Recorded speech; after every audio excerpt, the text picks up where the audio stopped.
from the record. However, since this is a televised proceeding, nakita na eh, napakinggan na eh. So, i-erase ko man sa record, baliwala na lang. The fairest thing to do is to give you an opportunity as well. Attorney Ligutan spent 5 minutes and 18 seconds delivering his discussion. The court will give you the same time after your cross-examination with a warning. With a warning and reminder from the presiding officer that the presiding officer will not tolerate such perorations again by either party, even if it is in response to a question of a senator judge, and the presiding officer will try to remind as best we can senator judges to let the witnesses present the evidence of both parties instead of the counsels presenting both facts and law through their statements. Senator Judge Cayetano, Alan. I'd like to thank the presiding officer for prudence, for wisdom in trying to resolve this issue. And I do understand that we are 24 people, all elected by the people, all wanting justice, all wanting a fair trial. Having said that, prudence dictates that we stop ourselves from asking certain questions that can prejudice the whole trial, whether or not our intention is to do so. So the problem is well stated by the presiding officer that if we simply delete from the record, mapapanood nyo na rin naman sa YouTube yung magandang discussion ng prosecution. So, on one sense, it is fair to give the defense a chance to answer. But on another sense, it's unfair. Why? Because whoever phrases the question, lamang na eh. Kasi yung question nga is, why is this an impeachable offense? So for example, if I was the one who stood up yesterday and I asked the prosecution, why is this a political vendetta? And why is the House not investigating the flood control instead of investigating the Vice President? That would be unfair. That would be unfair to the House. That would be unfair to everyone. So simply giving the prosecution the chance to answer that question I asked would be unfair to everyone. So I do not know the solution. I accept the solution of the presiding officer. Now, let's not tolerate any more questions like that. I agree with Senator P. I don't like being called out. But that's the role of the presiding officer and the Senate President. No? So, sana yun lang, no, na one, when we ask the questions, we'll make sure it doesn't prejudice the whole trial. Whatever we say here, may ma-accuse na lawyering for the prosecution or defense. Okay lang yun. Okay lang yun. Sa prayer nga kahapon, di ba? Basta't justice, bahala na magalit. Okay. But my last point, Mr. President, let's give the defense a little latitude in not only answering that question, but what you want to say. Because nga, the question is unfair. So if you're simply going to answer that question, then it won't solve the problem na nakapagsalita sila 5 minutes, kayo nakapagsalita. So we'll consider, personally, I'll consider the very eloquent answer yesterday as a sort of a closing. So same, personally lang, Mr. Presiding Officer, give the latitude to the defense na parang closing din, whatever. Because they have affirmative defenses. And they did not push us to hear that. They went straight to trial. So dun din sa mga nagsasabi na delay sa dami ng objection, that's unfair. No? Let's give everyone latitude here. The same thing, I think, may konting ano sa internet na photocopies are not original and the counsel was simply citing, tama ba? A Supreme Court decision, no? And the rules of court. And the rules of court. So I'm just saying it's an emotional issue. So all of us will be hit, badgered, whatever. I think trabaho naman nung witness natin, bantayan yung internet. So as long as hindi foul, hindi threat. But having said that, Mr. President, let's give each other leeway, but only to the point that the trial will not disintegrate, di ba, into a political fiasco or circus. Thank you, Mr. President. The remarks of Senator Judge Alan Cayetano are noted. Senator Judge Pia Cayetano. Thank you, Mr. President. This will be brief. First of all, I'd just like to confirm that I acknowledge what the presiding officer said, that I agreed. Basically, I'm withdrawing my motion in the interest of fairness, because the delivery of justice is about fairness. So kung nakapagsalita nga ang prosecution with their closing statement, di pwede rin dapat mag-closing statement ang defense, no? So I am amenable to that. But very, very, very briefly, Mr. President, I'd like to put on record, why are we being strict about the rules? Why do I have to bother standing up? Well, because nothing in this world will run well without the rules. Now, my colleagues, the Senate is a basketball-loving Senate. Dami dito, hilig mag-basketball. Kung ako volleyball player, colleagues ko, basketball. I'll use basketball as an example. Will you have a decent basketball game if there's no rules? No, there's rules. That's why we stand up. And then sometimes there are also opportunities to question the rules. That's also fine. But that's why we have to stand up and call the attention of the presiding officer when we feel that the rules are being violated. And we will continue to do so when we believe it is necessary in the interest of justice. Thank you, Mr. President. The remarks of the lady are noted. Since we are discussing housekeeping chores and matters, let the presiding officer continue with the same. The presiding officer will call for a break midway through in order to afford the parties 15 minutes to relax, go over their notes, and do their thing. In regard to senator judges or counsels for the parties who are not on deck, you're free to answer the call of nature in the least disruptive manner possible and return afterwards outside of the 15 minutes that we will be doing halfway through the proceedings. And finally, a request has been brought to the presiding officer to request as well the senator judges to lower the tone of conversational voices because I think where you're seated is an echo chamber. Naririnig sa iba't ibang sulok ng plenaryong ito yung mga sinasabi din ninyo at hindi rin nakakapag-concentrate yung ilan sa ating mga kasama na nakaupo sa paligiran ninyo. Just a reminder, and one last reminder before I recognize counsel for the respondent, Mr. Calilong, you will be testifying once again and will be undergoing cross-examination under the same oath Yes, Your that Honor. you took yesterday. Do you understand that? Yes, Your Honor. Thank you, counsel for respondent, Attorney Narvasa. If you're ready, you may proceed with your cross-examination. Your Honor, may I be allowed to approach a witness?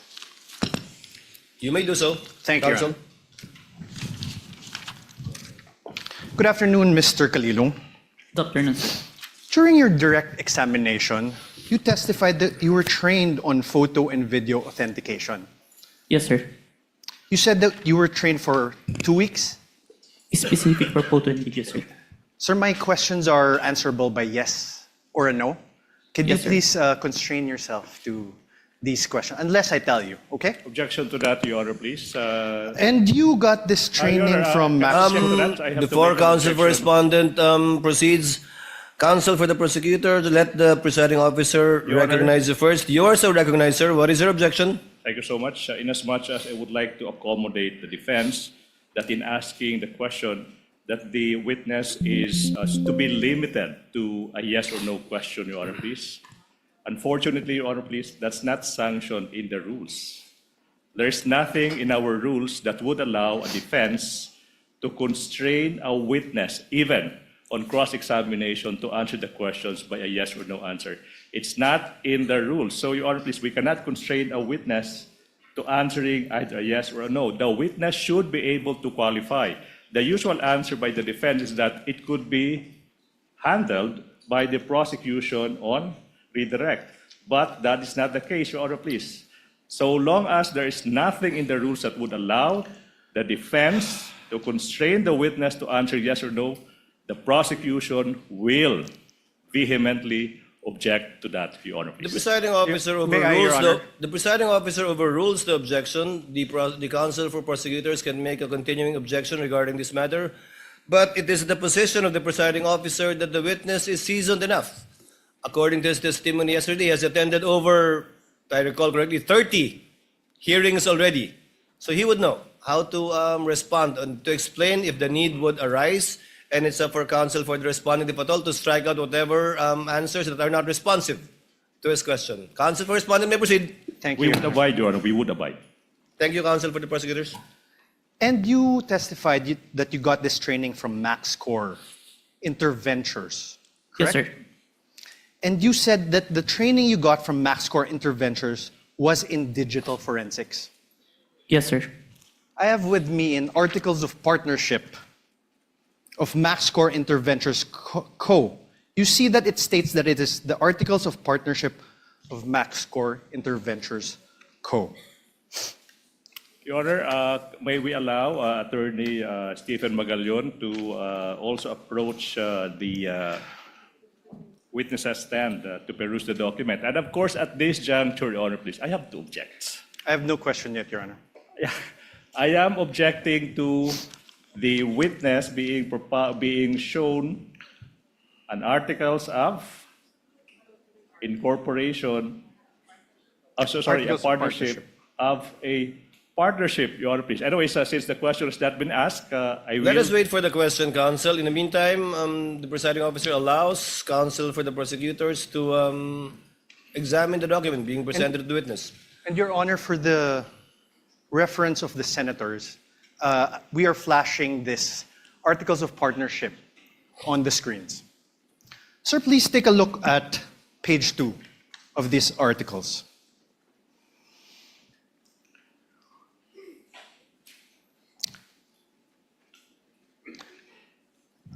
Page 2, sir. That's here. Page 1, page 2. Let's read it together, okay? Primary purpose, to engage in the business of trading both import and export of goods on wholesale, retail basis. Do you see that, sir? Yes, sir. Now on page, the same very same page 2. The secondary purpose. Let's read it together again. Own, use, improve, develop, subdivide, sell, exchange, lease of all kinds, including buildings, houses, apartments, and other structures. Do you see that, sir? Yes, sir. After that, in the same page 2, the secondary purpose is to print, publish, distribute, buy, sell, acquire rights to and generally deal in all kinds of software packages, books, periodicals, newspapers, magazines, journals, and other publications dealing in or having to do with subjects of all kinds, character, and all acts of things as may time to time be deemed needful, necessary, or required. You see that, sir? Yes, sir. Thank you, sir. Now I'm showing you a screenshot of the website of this MaxCore Interventures Co. It states under About Us. I am also flashing this on the screen, Your Honors, for the ease of the senator judges.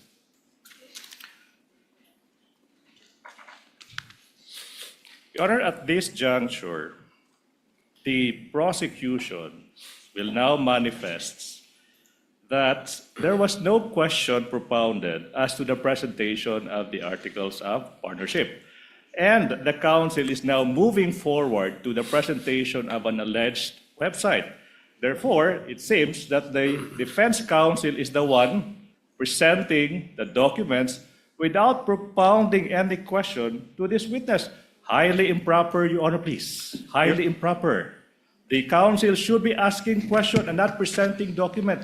You will have your turn when the defense team is allowed to present your evidence. 2 documents, no question yet. Highly improper, Your Honor, please. Again, I don't want to put the lawyer on the spot, but that is highly improper. Ask questions. Your Honor, I did ask questions. No, there was no question.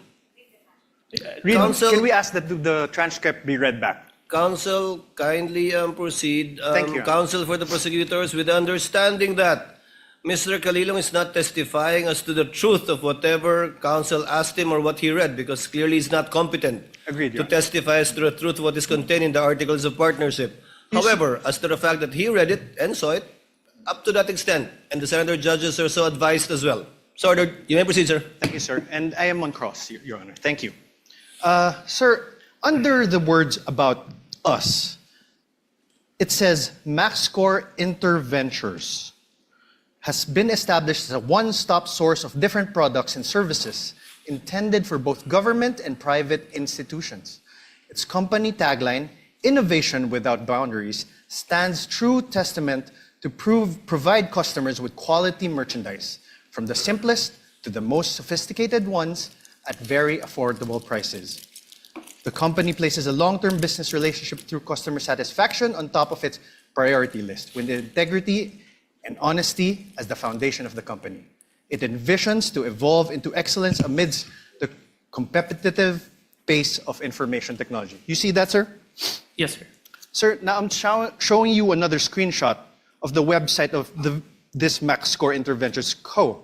You confirm that I'm also flashing this for the ease of the court.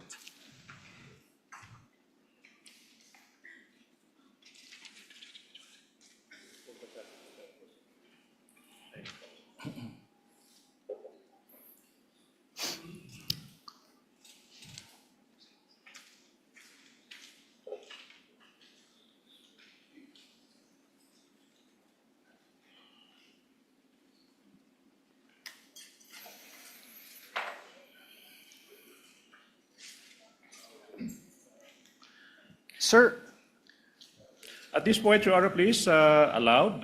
The prosecution is allowed. Counsel for the prosecutor is recognized. Your Honor, not by way of an objection, but a manifestation, Your Honor, please. Your Honor, this is... Wait. I'm Before not- that, I would like to object to your manifestation. Your Honor, there's no objection. Why is the Your Honor, prosecutor allowed to manifest during my cross-examination? Counsel Honor. for respondent, kindly wait for the presiding officer to recognize you. Thank you, Your Honor. What is the desire of the counsel for the prosecutors to I make would a like to put into record the simple fact, Your Honor, please, that basis has not yet been laid as to the presentation of these documents. He presented an articles of partnership and screenshots of websites without saying who took these screenshots or who, from where did the defense get the articles of partnership. That is only by way of manifestation. No need for the court to rule on that, Your Honor, please. Noted. Earlier ruling of the presiding officer stands. Counsel may proceed. Your Honor, may I respond? No need, counsel. It was not an objection. Please proceed with your cross. Thank you, Your Honor. May I also state a manifestation, Your Honor? Your Honor, the basis of the defense was laid. For the record, the chair will allow it just this Thank you. once, please. The basis of the defense was laid when we asked him whether he testified that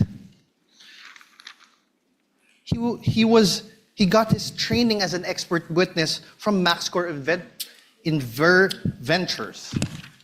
That's basis, Counsel, Your Honor. please proceed. Thank you, Your Honor. Sir, could you take a look at this? Under the words "our products," the products seen there are office supplies and equipment, ICT equipment, software and hardware, investigative equipment, hardware and software, emergency response software, and CCTVs. Do you see that? Yes. Thank you. Mr. Calilong, are you a lawyer? No, sir. Yesterday, you testified that you signed the affidavit of investigation dated February 10, 2025. Yes, sir. Your Honor, may I request a copy from the prosecution? I think it is Exhibit P-4-3 in series. P-4- 3 series. Your Honor, please, manifestation. The witness, number one, mentioned the affidavit of investigation, but that the witness did not identify the documents. So for the record, Your Honor, please, that document is not yet presented in courts as the documentary evidence, Your Honor, please. So highly improper for the defense to elicit that document through this witness precisely because this witness did not yet identify the affidavit of investigation, Your Honor, please. Which exhibit is this? I believe he did, counsel, but which exhibit is this? Exhibit P-4-3 to Exhibit P-4-3BB, Your Honor. Your Honor, please, if I may, it was not yet identified, but it's pre-marked, Your Honor, please, to be presented by our next witness, Attorney Jeremy Lotok. So highly improper, in as much as we want to accommodate the defense. So who is the signatory in that document? Is it Your Honor, Mr. Kalilong is a signatory to that document. is one of the signatories? Yes. Is one of the signatories?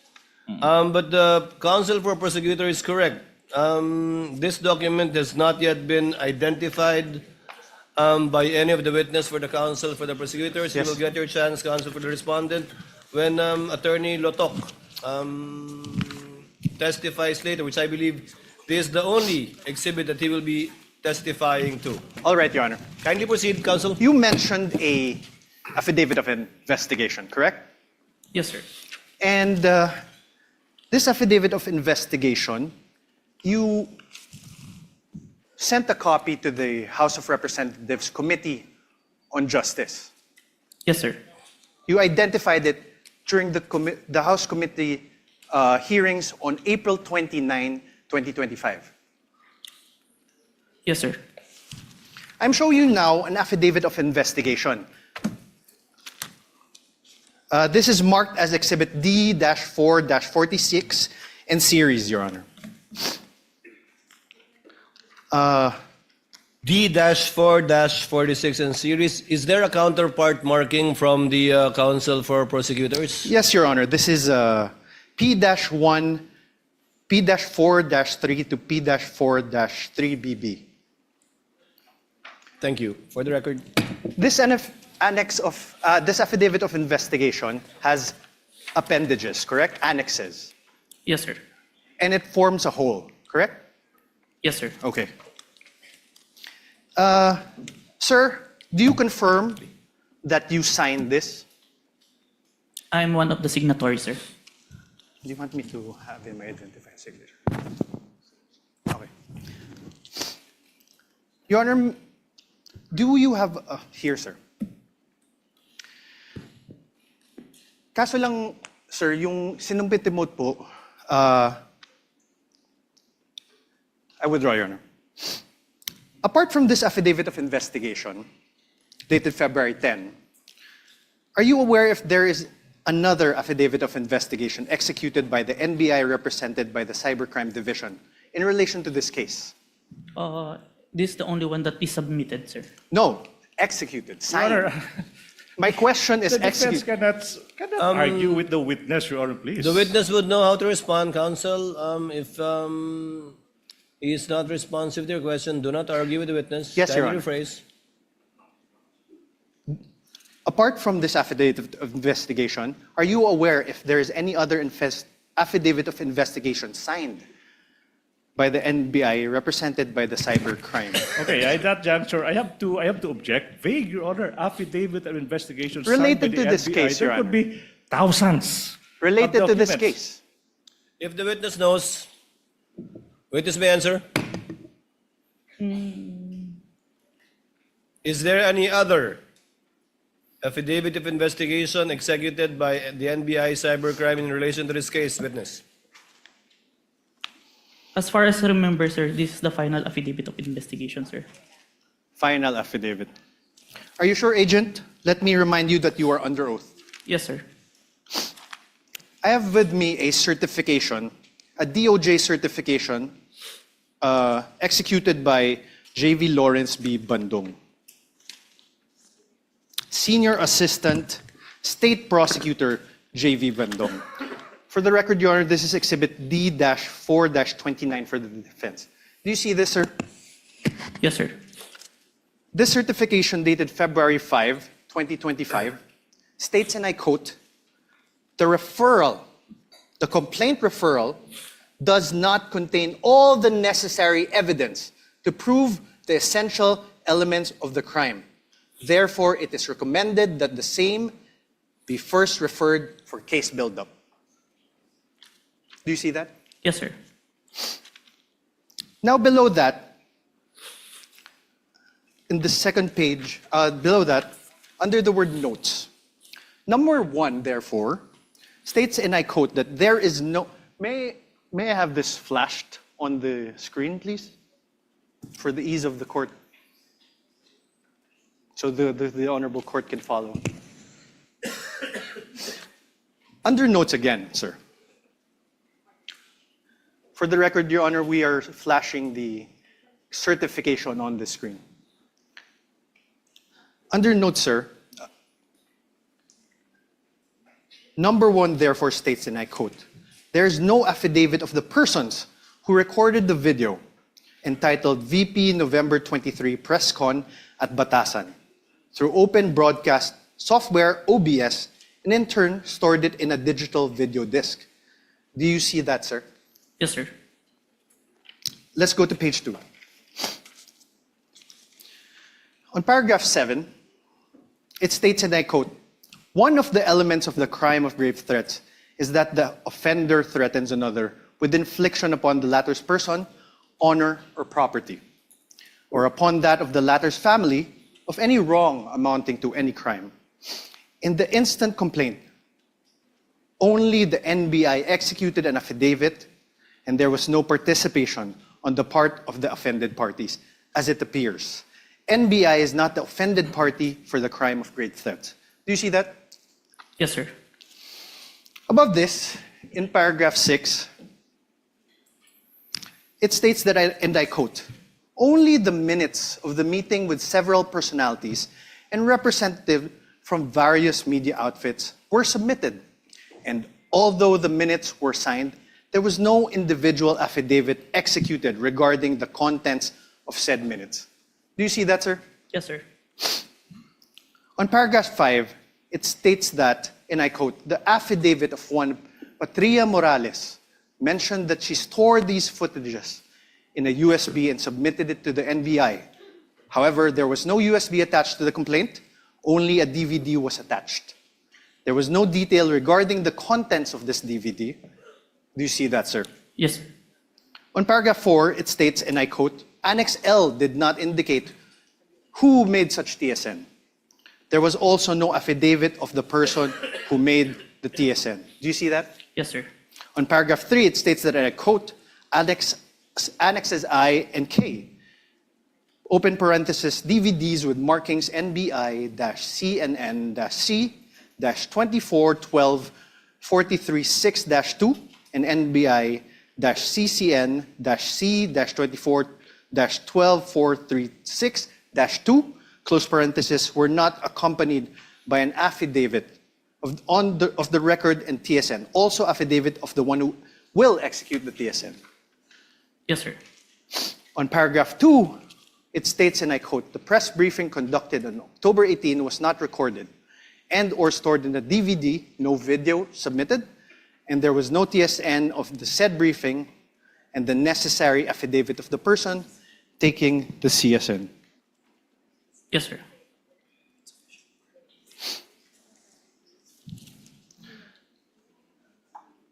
Now you are aware, sir, so now is your memory refresher? Did the DOJ send back the original affidavit of investigation to the NBI? Yes, sir. As far as Thank you. Now, you are aware that on February 11, 2025, the NBI, through its then director, retired Judge Jaime B. Santiago, wrote to the Office of the Prosecutor General submitting a revised affidavit of investigation. Yes, sir. This is your affidavit of investigation dated February 10, right? February 10, 2025. Correct. So, wait. So, objection, Your Honor. The defense said that this is your affidavit, dated February 10, without showing any document to I'm the asking, witness. sir, How could the witness answer to a question that is not accompanied with a document? That should be the basis for the question and the and answer, this Your is Honors. your affidavit. I will reform, Your Honor. Kindly reform, counsel. Thank you, Your Honor. This is your affidavit dated February 10, 2024, correct? Please check.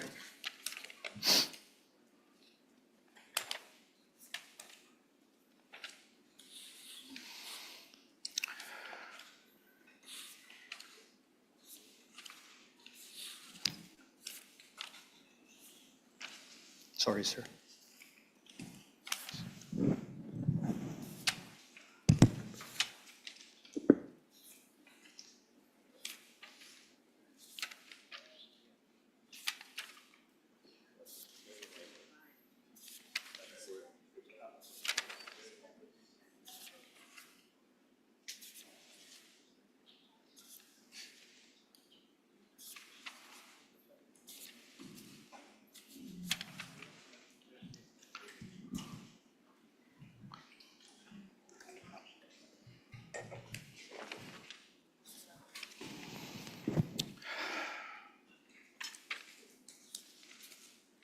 Your Honor, can I make a manifestation, Your Honor, please? Your I'm Honor, can we observing- object again to this manifestation? Manifestation. I will not even object. I'm being generous. Your Honor, Counsel, wit- let's wait for the witness to review it. It's a voluminous document. And No, the signature is on the last page. You can make the corresponding objection to Signature. the style, manner, or cross-examination of the counsel for responding at the proper time.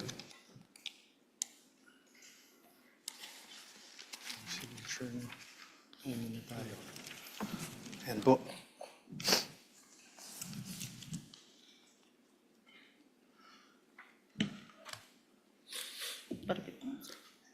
Is this the amended affidavit of investigation? This is a photocopy of the Yes, sir. affidavit, sir. This is the amended one. Yes, yes, sir. The photocopy, sir. Thank you. With the permission of counsel, Mr. Calilong, what was the date of the first affidavit you submitted that was returned by the DOJ to the NBI? As far as I remember, January 30, and was when the certification was issued, we complied with the requirements and submitted it on February 10. Have you there's a revision. identified that affidavit of investigation dated January 30 in yesterday's proceedings? No. Yes or no? Sir? Have you identified the January 30? The one that I identified, Your Honor, is the authentication, Your Honor. Not the affidavit of investigation. So you have not done so. Yes, sir. This one, you have not done so too. Yes, Your Honor. For the record, counsel, you may proceed.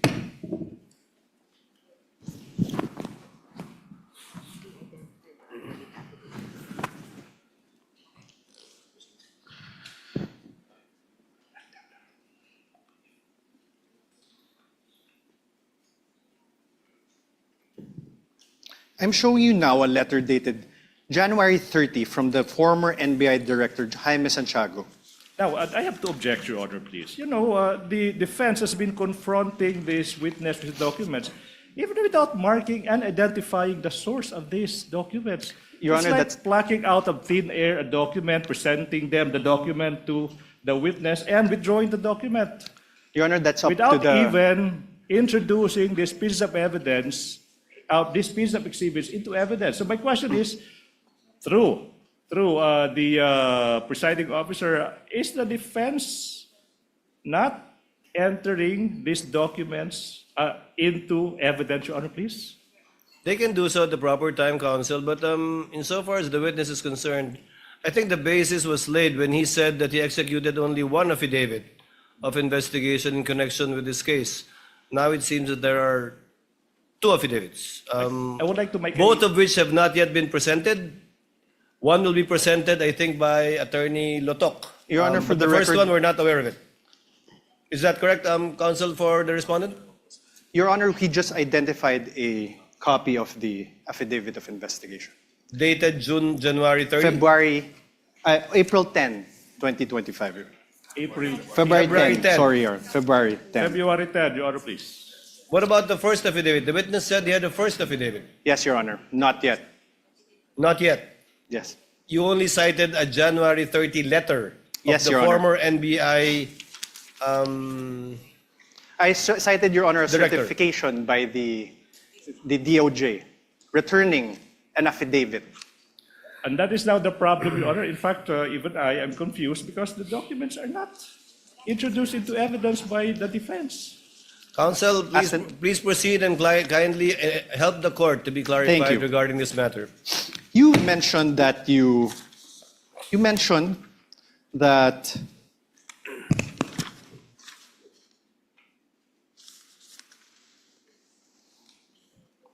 that you were aware that the then director, retired Judge B. Santiago, wrote to the office of the Prosecutor General submitting a revised affidavit of investigation on February 11, 2025. I'm showing you now that letter dated February 11, 2025. For the record, this is Exhibit D-4-43 for the defense. Up for the defense, you mean pre-marked, I Pre-marked. suppose. Because when you say marked as evidence for the Pre-marked. defense, it's not yet. Your turn has, you have yet to present your exhibit, so it should be pre-marked, Your Honor, please. No, it's pre-marked, and I believe both the defense and the respondent and the prosecution also have common pieces of evidence which you decided during pretrial. This is not one of them, which you decided during pretrial to be marked It's separately. not one of those few common pieces of evidence. Yes, there are a few. Sir, Please proceed, counsel, for the respondent. Witness may answer. there is a signature above the name Judge Jaime B. Santiago. Whose signature is that? Your Honor, now I would like to object to the relevance. A letter is being, the witness is being confronted with a letter coming from the former NBI director, Judge Jaime B. Santiago, and this witness is now being asked to identify whose signature is that. That's obvious. I'll allow it conditionally if you can show the relevance Your Honor- insofar as your ability to test the credibility and the accuracy of the witness is concerned. In the meantime, I'll allow it. Kindly show the connection, counsel. Thank you. Sir, whose signature is this?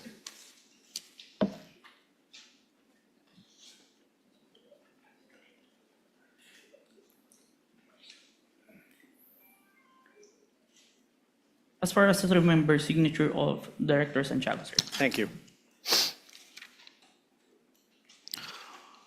On the last line of the letter, on the fourth page, sir, please take a look. Last line. It says, and I quote, "To support our recommendations attached herein is the revised affidavit of investigation, including its attachments." Did you see that, Agent? Yes, sir. Thank you. And you confirm that the former NBI Director, Jaime Santiago, wrote to the Prosecutor General, Richard Anthony D. Fadulyon, a letter dated January 30, 2025.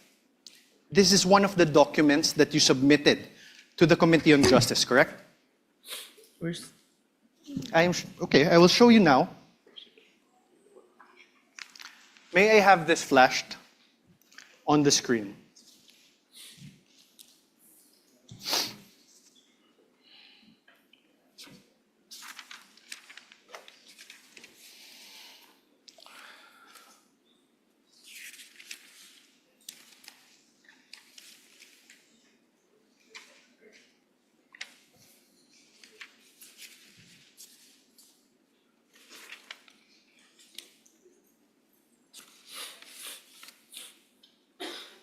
Do you recall this document?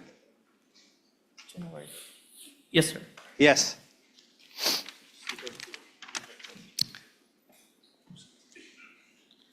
January 30, 2025 is a date earlier than February 10, 2025, correct? Yes, sir. Your Honor, As an Counsel answer, for the Your Honor. prosecutor. Your Honor, the witness being asked which Your Honor, date, ask and came answer. first. I mean, relevance, Your Honor. Relevance.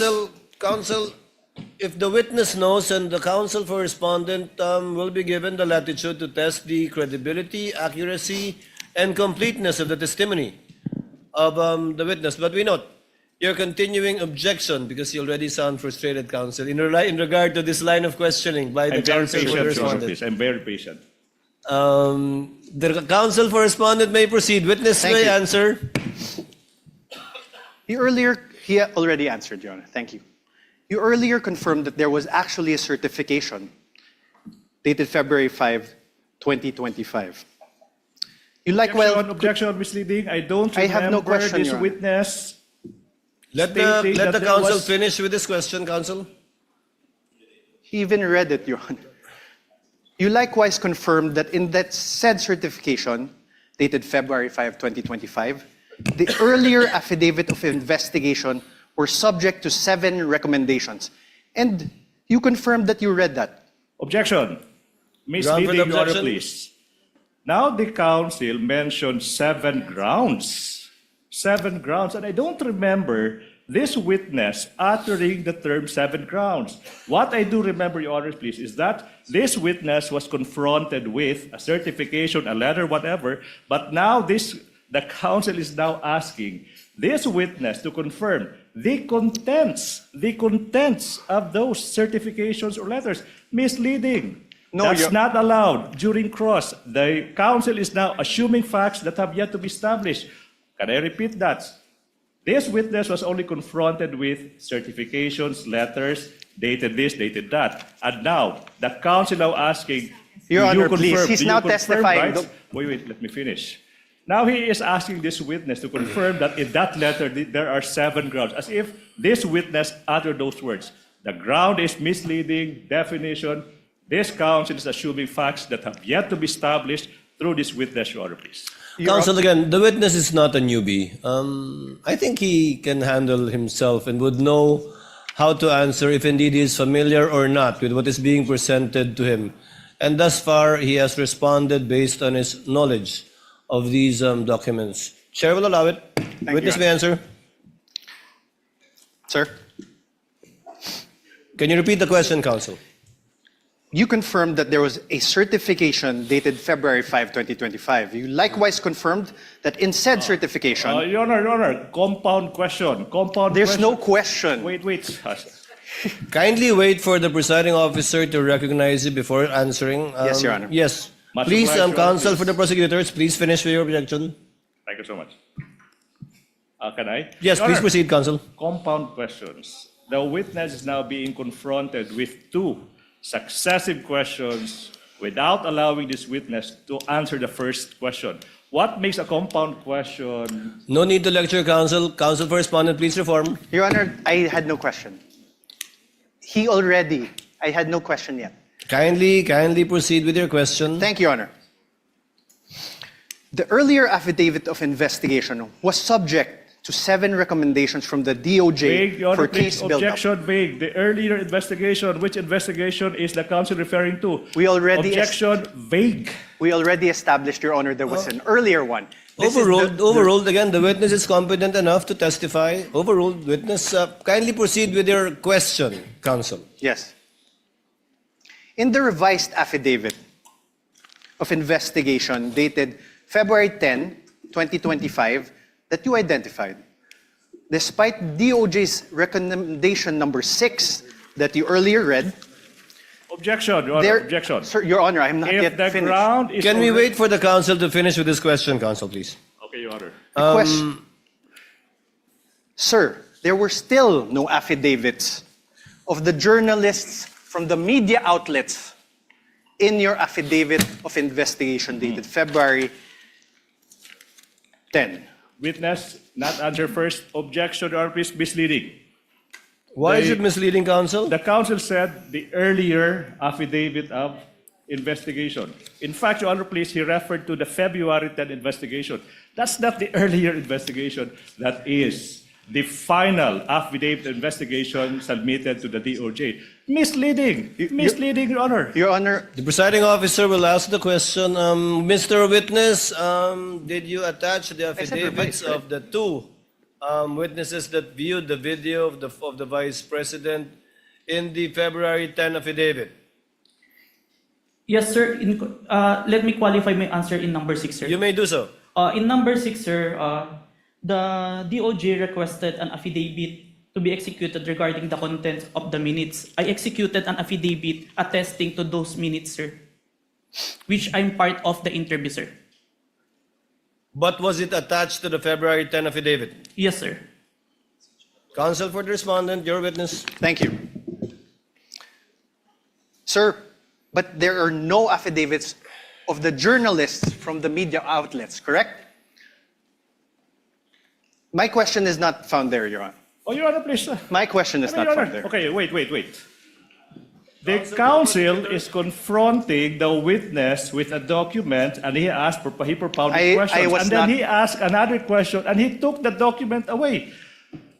What's Your the Honor, purpose of that? I was Objection, not- Your Honor, please. My question is plain, Your Honor. Let the Do you- witness peruse the document you presented him with. Let My- him answer that through a document. My question is plain, Your Honor. Your Honor, a witness should be allowed to peruse the document I am that he not- was confronted with. Counsels, please. Witness, I think the witness understood the question. Mr. Calilong, you may answer if you understand the question. I will repeat the question, Your Kindly Honor. repeat, counsel. Thank you, Your Honor. There is still no affidavits of the journalists from media outlets appended on your revised affidavit of investigation, sir. May I qualify my answer? No, sir. Oh. Just answer a yes or no. Kindly look at the document presented to you. On redirect, counsel can make you explain the disparity, if any. The question is simple.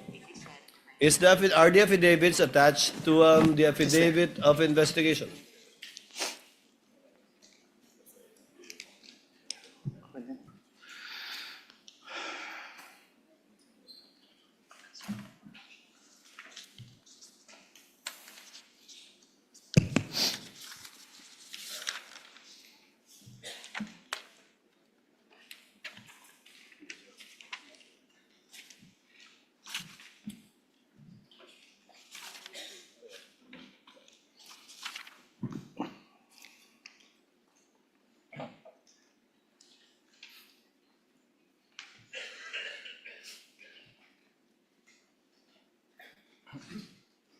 May I see the question number 6? Your Honor, my question does not relate to question number Kindly 6. show the witness, counsel. I If will. it will enable him to give an intelligent answer Can we to your please question. slash certification and put it to paragraph number 6? The paragraph number 6 states that only the minutes of meeting with several personalities and representatives from various media outfits were submitted. Although the minutes were signed, there were no individual affidavit executed regarding to the content of the minutes. On this, Okay, sir. I have no So the question. answer is the affidavits are not attached. I have executed an affidavit, sir. No, the Sir- affidavits of the two journalists are not attached. I think that's the only question of Yes, sir. counsel for the respondent. Thank you, Your Honor.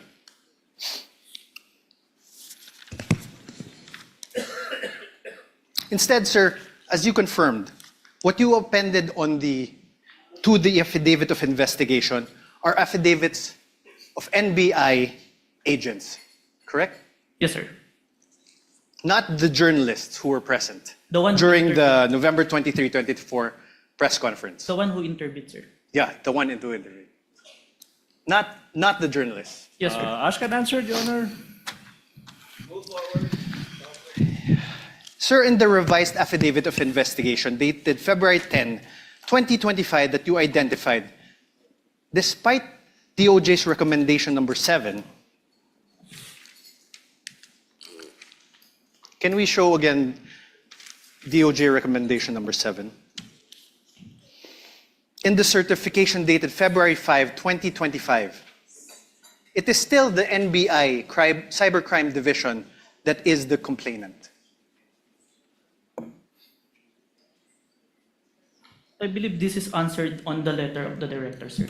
Sir, my answer is answerable by yes and no. The complainant is still the NBI Cybercrime Division. Yes, sir. Thank you. The supposed offended parties in this case would be President Bongbong Marcos, Yes, sir. the First Lady Lisa Marcos, Yes, sir. the former Speaker of the House Martin Romualdez. Yes, sir. Did President Marcos appear before the NBI during its investigation? No, sir. Did the First Lady Lisa Marcos appear before the NBI during its investigation? No, sir. Did the former Speaker Martin Romualdez appear before the NBI during its investigation? No, sir. Sir, I'm showing you again for the record the affidavit investigation. Sir, did you attach to that affidavit of investigation dated February 10, 2025, an affidavit of the President Marcos? Only the responses, sir. Sir, listen to my question. That's Did the you- answer. Your Honor, he did not answer, so I am entitled to That's ask his again. answer. Not responsive. The question was, Mr. Witness, did you attach the affidavit of President Marcos to the February 10 affidavit? No, sir. Did you attach an affidavit of the First Lady Lisa Marcos on your affidavit? No, sir. Did you attach an affidavit of former Speaker Martin Romualdez on your affidavit of investigation? No, sir. To your knowledge, if you know, sir, did President Marcos file any criminal complaint against Vice President Sara Duterte as a result of the November 23, 2024 online press conference? He made a statement. No, sir. My question is, if you know, did the President file any criminal complaint against the Vice President? I have no personal knowledge, sir. Did the First Lady Lisa Araneta Marcos file any criminal complaint against VP Sara? I have no personal knowledge. How about the Speaker Martin Romualdez? Did he file any criminal complaint against VP Sara as a result of the November 23, 2024 online press conference? I have no personal knowledge. Did you really investigate this case? Oh, Your Withdrawn, Honor, Your Honor. argumentative, Withdrawn. Your Honor, please. Withdrawn. Did you really investigate Withdrawn. this? How about Question the has been Speaker withdrawn. Martin Romualdez? In other words, sir, the alleged offended parties were not included as complainants in the case you filed with the Department of Justice. Yes, sir. Thank you. Based, Thank you. And despite the fact that the NBI Cybercrime Division did not comply with recommendations number 6 and number 7 in the certification date February 5, 2026, it nevertheless filed the revised affidavit of investigation dated February 10, 2025 that you identified today. can I qualify my answer, sir? No, sir. Just answer with a yes or no. Witness may be allowed to answer according to how he wishes to explain. You may proceed, Mr. Witness, to answer. Yes, sir. Thank you, Your Honor. For this case po, we complied with the requirements of the DOJ. That's why we secured a second certification wherein our documents is enough for preliminary investigation, sir. Okay, thank you. And this certification is a certification dated February 5, 2025, correct? Kindly show the witness the This document. is not the new certification, sir. Oh, sorry, sir. So, apologies, Your Honor. February 11. Yes, sir. This was also executed by Senior Assistant State Prosecutor J.V. Lawrence B. Bandong, correct? Yes, sir.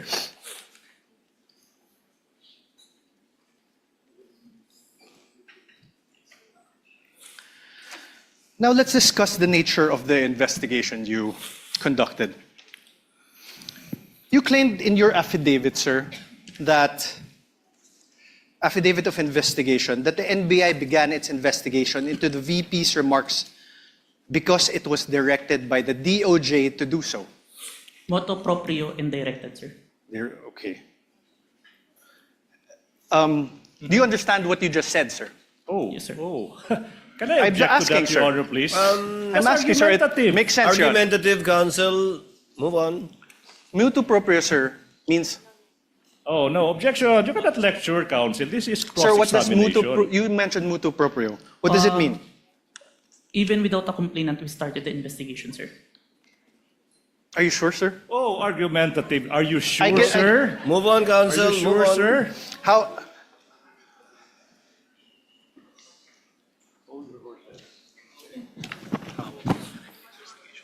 How about direct investigation? What does that mean? Your Honor. Okay, never mind. Directed investigation. What does that mean? There is instruction from above, sir. From? Above. From Above. upper. What does above mean?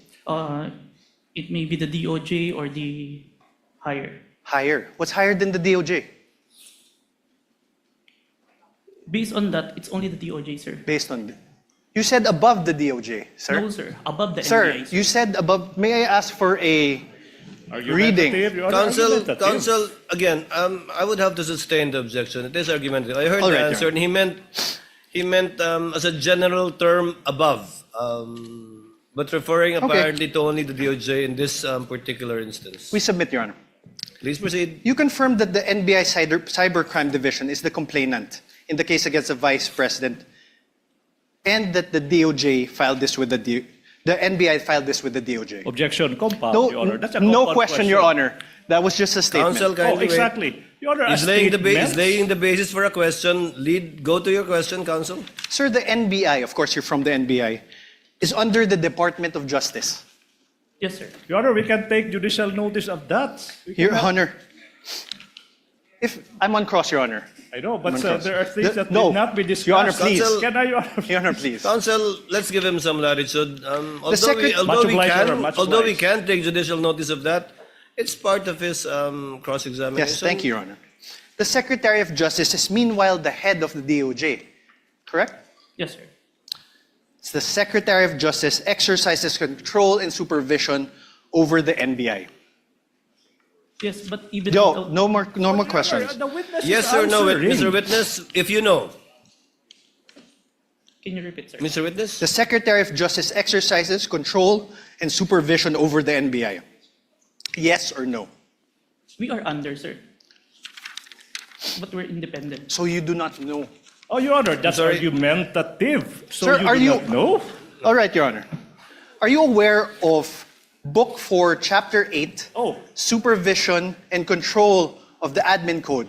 Your Section Honor. 39. Your Honor, I have no Your Honor. question yet. Yeah. Please. Yeah. Section Counsel for the 39. prosecutor, let the counsel for respondent finish his question. Yes, Your Honor. Section 39 thereof, Secretary's authority. The Secretary shall have the supervision and control over the bureaus, offices, and agencies under him. Supervision and control.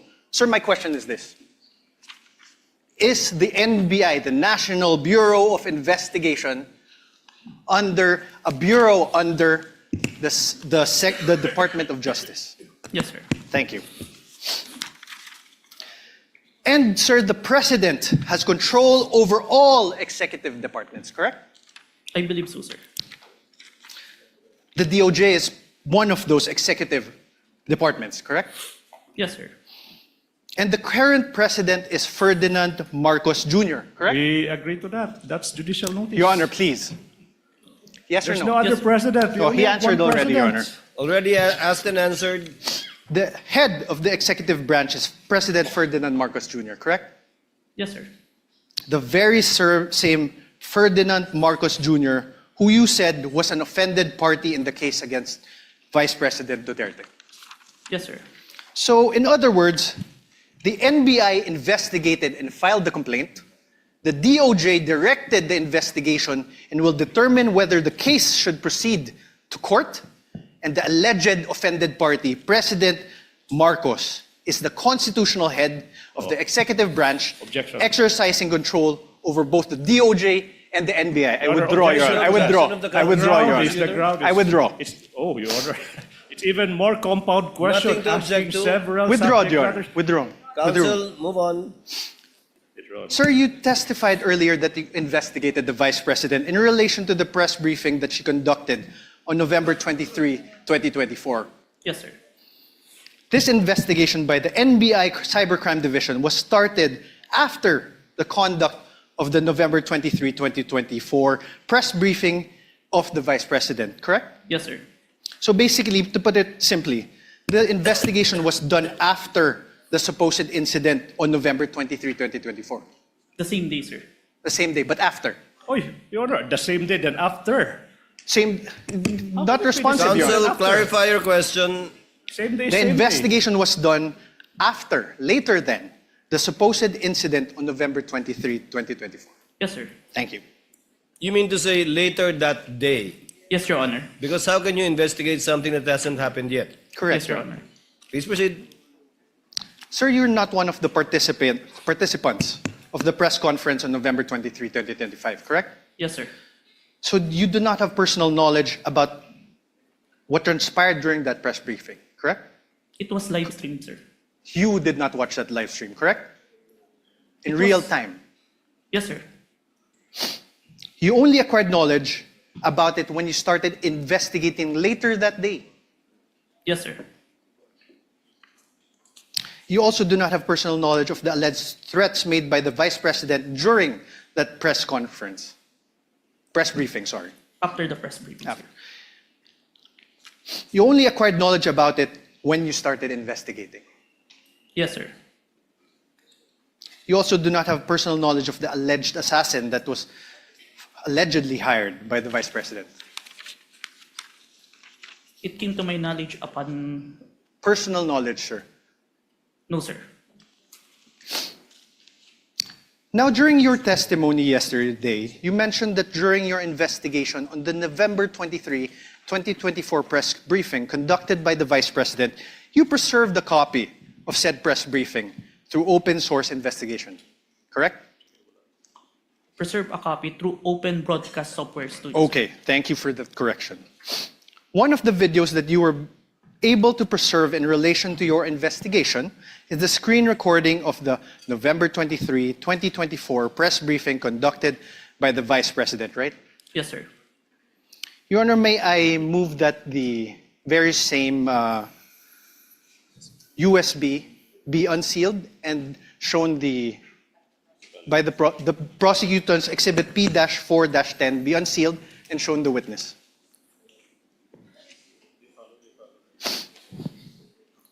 Counsel for the prosecutor so instructed. Exhibit P-4. Thank you, Your Honor.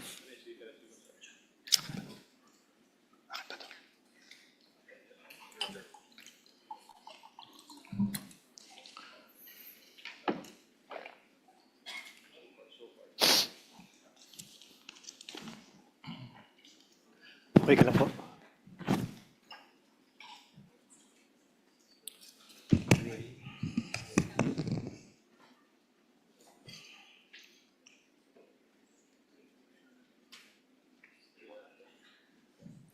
Wait lang.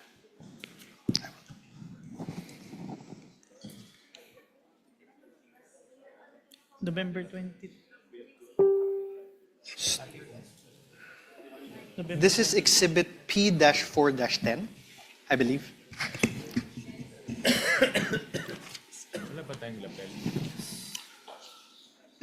Your Honor, may I request that he unseal the USB and that it be allowed to be played?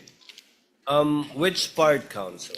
Your Honor, we will play various parts of the, not the whole, for the, as the... That's what I was worried about. Yes, Your Honor. We understood by the faces of the honorable members of the court. So you will we will just play parts. Yes, Your Honor. Of it, and you identified, I presume, the time stamp. Yes, we have, Your Honor. I will get to that. Witness may open the seal, Thank you, Your Honor. and counsel for the prosecutors is instructed to accompany counsel, one of the counsels for the respondent, in the tech booth to make sure that it's the same USB being presented. For the record, Your Honor, the witness is opening the prosecution's Exhibit P-4-10, Your Honor. This is the video dated November 23, 2024.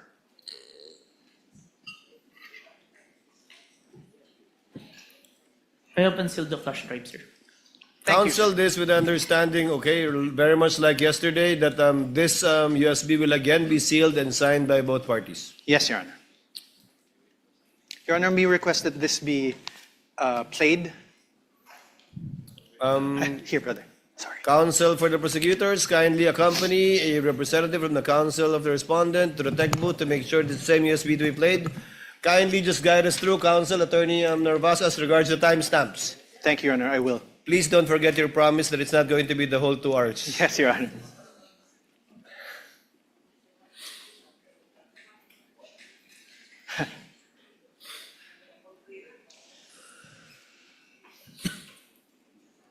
Waiting. Senator Judge Pia Cayetano, what is your pleasure, ma'am? Yes. If it's possible, Mr. President, if our secretariat can install a monitor here because magkaka-stiff-neck na po ako watching this. And it really doesn't look nice that I'm slouched there looking this way. So, and then this one here is a little bit, not for videos, but for the copies of affidavit, it's quite difficult. So if they can put one here, Secretariat, the others want another, but I can speak for those in the front row we would like to request. Thank you. the clerk of court, rather, is instructed to kindly install a TV monitor in front of the tables of the counsel for the parties instead of at the witness stand. Both sides.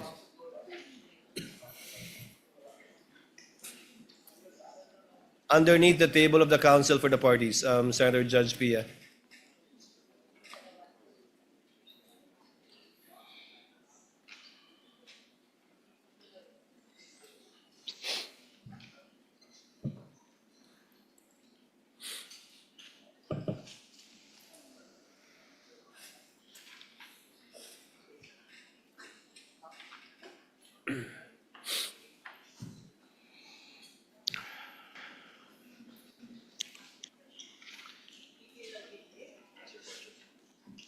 Counsel, for the record and for reference, kindly identify the timestamp that you will be playing. I presume in chronological order.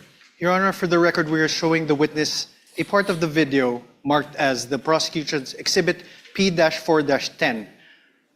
First video, the timestamp around 0001:27 to 0002:20 of the November 23, 2023 press briefing as contained in the video that you identified yesterday, sir. Your Honor, may we ask that the video be played at those specific timestamps? I did an apology. And then, ang sabi po nila, I just have to do an MR. And I did an MR, but they did not rule on it. And then suddenly they have an order transferring me. When ang nauna naman na order ng final ng lawyers namin was an MR to lift that order of contempt. Because they said that was the procedure. If they were not able to rule on that, how were they able to come up with an order, to transfer me to the women's correctional in the dead of the night? I mean, bakit ganun? Wala na bang rights yung mga tao? They just go to your room and then just get...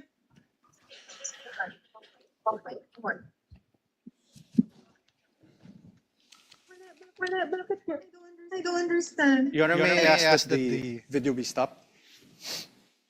Sir, do you know who that is in the screen in the video that you identified? Attorney Zulaika, as far as I remember, sir.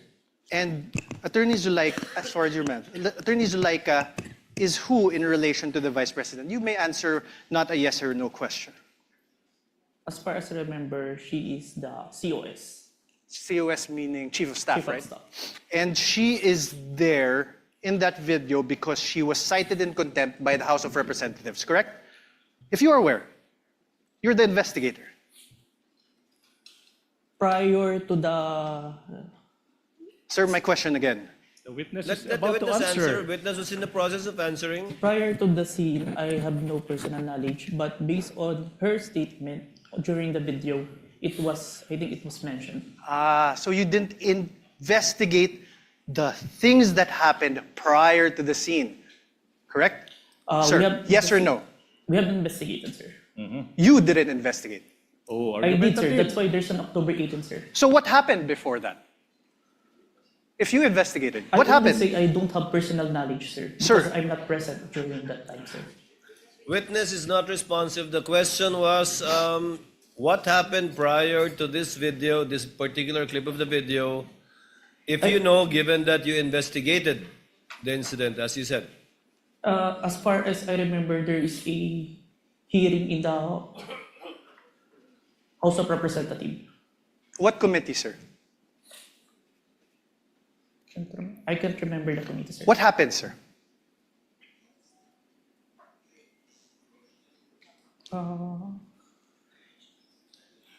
COS was cited in contempt, sir. By who, sir? I can't remember the exact, sir. But you investigated. I withdraw, Your Honor. Can we play, let me show you timestamps around 002832 to 002933. This is the same prosecution's exhibit P-4-10. That is the video you identified yesterday. Your Honor, may we request that that video be played? Hindi ako lalabas. Hindi ako lalabas. Pwede magtanong. And sorry, just very quickly, Jason, if I may. Sorry. Go ahead. So after you pushed back attorney, they left the room, no? Tama ba? Did they appreciate that detail accurately? Because I think alam din naman nila na mali yung ginagawa nila. You don't put people in the dead of the night. What is that? It served, di ba? Business hour. I mean, official business hours. Because hindi naman po ako criminal eh. I am not a criminal. I am already here in their facility. I have assured them already that I will attend their hearing on Monday. So why will they treat me like that? So that's why I said I want my lawyer. I want my lawyer. Talk, please. Sir, did you consider this in making your evaluation in the revised affidavit of investigation dated February 10, 2025? Yes, sir. Thank you. Now let me show you timestamps around 003305 to 003432 of the November 23, 2023 press briefing as contained in the video that you identified yesterday, the prosecution's exhibit P-4-10. Your Honor, may we request that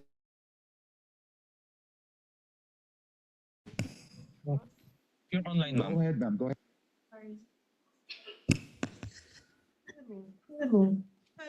I would not have pushed that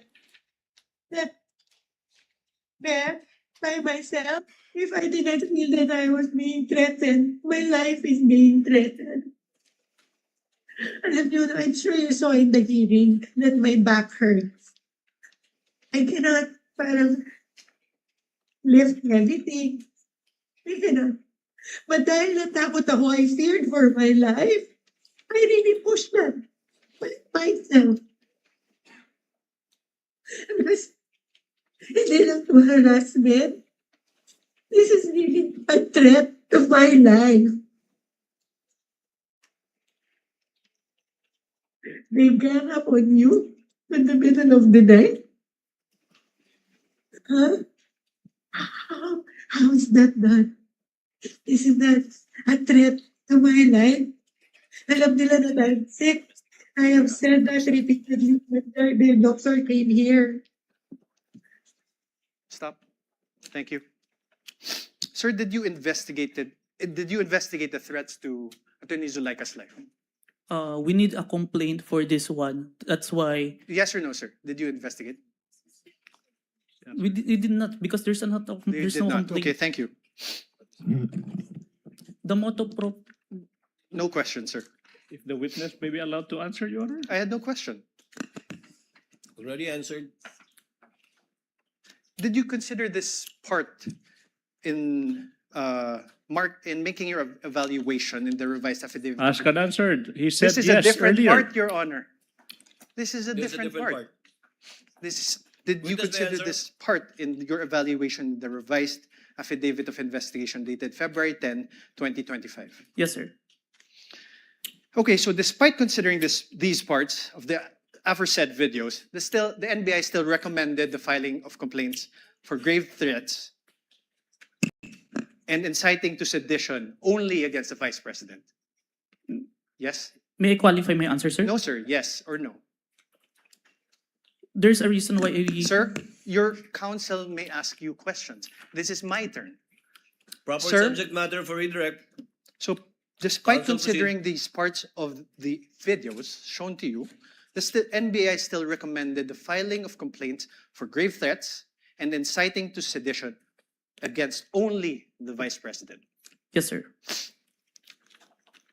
Now, in the revised affidavit of investigation dated February 10, 2025, in page 15, paragraph 40 thereof, it is stated there, and I quote, "We unanimously believe that Vice President Duterte may be held liable for grave threats defined and penalized under Article 282 of the Revised Penal Code and inciting to sedition defined and penalized under Article 142 of the Revised Penal Code in relation to RA 10175 or the Cybercrime Prevention Act of 2012. You see that, sir, right? Yes, sir. This conclusion was reached by you together with other affiants of the revised affidavit of investigation dated February 10, 2025, correct? Yes, sir. Now, sir, you mentioned that you're not a lawyer, right? Asked and answered. Asked and answered. To date, Move on, we are counsel. aware, are you aware if any court has convicted the Vice President for grave threats over what transpired on November 23, 2024? As far as I know, not yet, sir. Not yet. As far as you know. Mr. Witness, as far as you know, no. No, sir. Proceed, counsel. To date, thank you, Your Honor.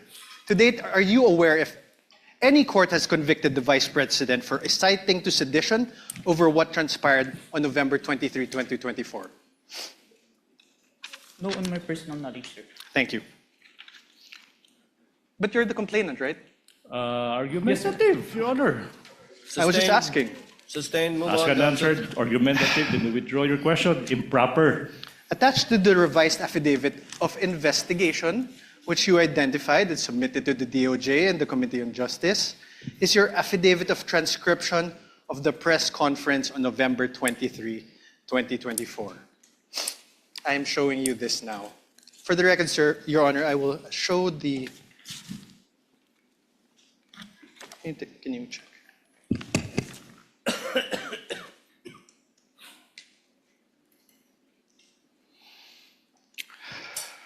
Sir, please take a look.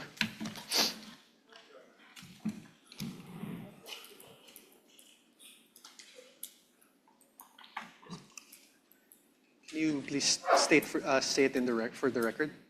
This is your affidavit of transcription.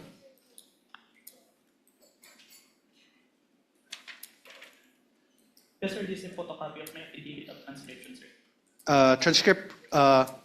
This refers to the press conference on November 23, 2024.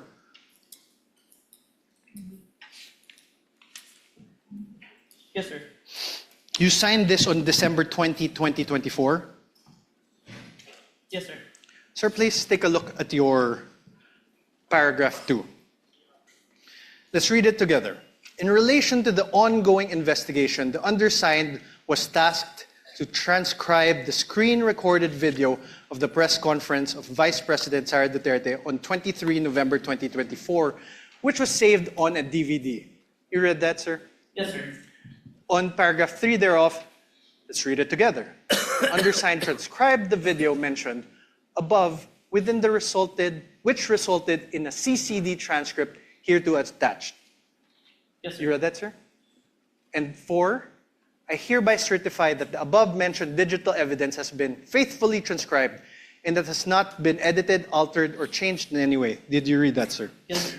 And I am, on number 5, paragraph 5, I am executing this affidavit to attest to the truth of the foregoing facts and circumstances and for whatever legal intent and purpose it may serve. Yes, Did you read that, sir? Yes, sir. These statements of yours, this affidavit of yours, these were all done under oath, correct? Yes, sir. And you were offered as an expert in digital forensic examination with a whopping 2 weeks of training. Do you confirm that that transcription of the screen-recorded video of the press conference of VP Sara Duterte on the 23 November 2024 has been faithfully transcribed? I don't remember that I was introduced as expert, but a competent witness. Okay, sir, but my question is, the press conference of VP Sara Duterte, that the transcription of the screen-recorded video of the press conference of VP Sara Duterte on 23 November 2024 was faithfully transcribed by you. Yes, sir.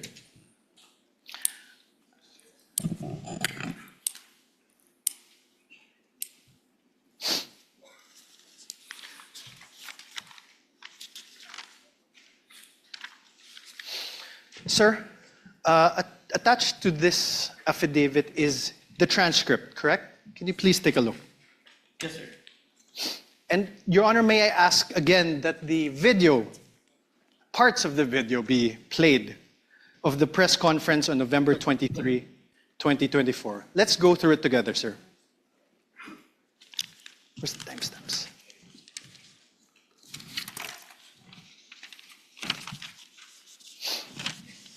First, let's go to around timestamp 00446. Your Honor, may I request that the video be played? Sir, please. Steps after this order, are you going to file? Are you going to trigger na po ba, ma'am, the filing? I am not leaving this room. I am a here in the House of Representatives detention facility for 5 days until the hearing on Monday. Nobody can come in here and demand to transfer me in the middle of the night. I have my right. Okay, ma'am. Any crime. I am not leaving this room. Stop. Okay po, ma'am. Yun lang po, ma'am. You heard that, sir? Do you want to repeat it? I heard it. Or you heard it? Sir, in the first, you see also where that part is? Can you see it?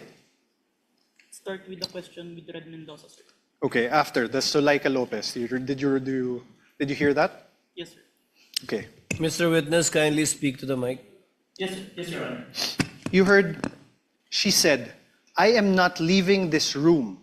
I am a detainee here in the House of Representatives detention facility for 5 days until the hearing on Monday. That is the first sentence, sir. My question is this. Does your transcript have the words a detainee? Can you repeat the video, sir? Okay, let's do it. Please play for the video again, please. Instructed to kindly play the video timestamped identified by counsel for respondent. You're going to trigger na po ba, ma'am, the filing? I am not leaving this room. I am a here in the House of Representatives detention facility for 5 days. That part that the detainee is inaudible. The only I heard. That's You why. heard the, correct? Yes. Are the words or the sounds there? The Huh? Here. Yes. Here. Okay.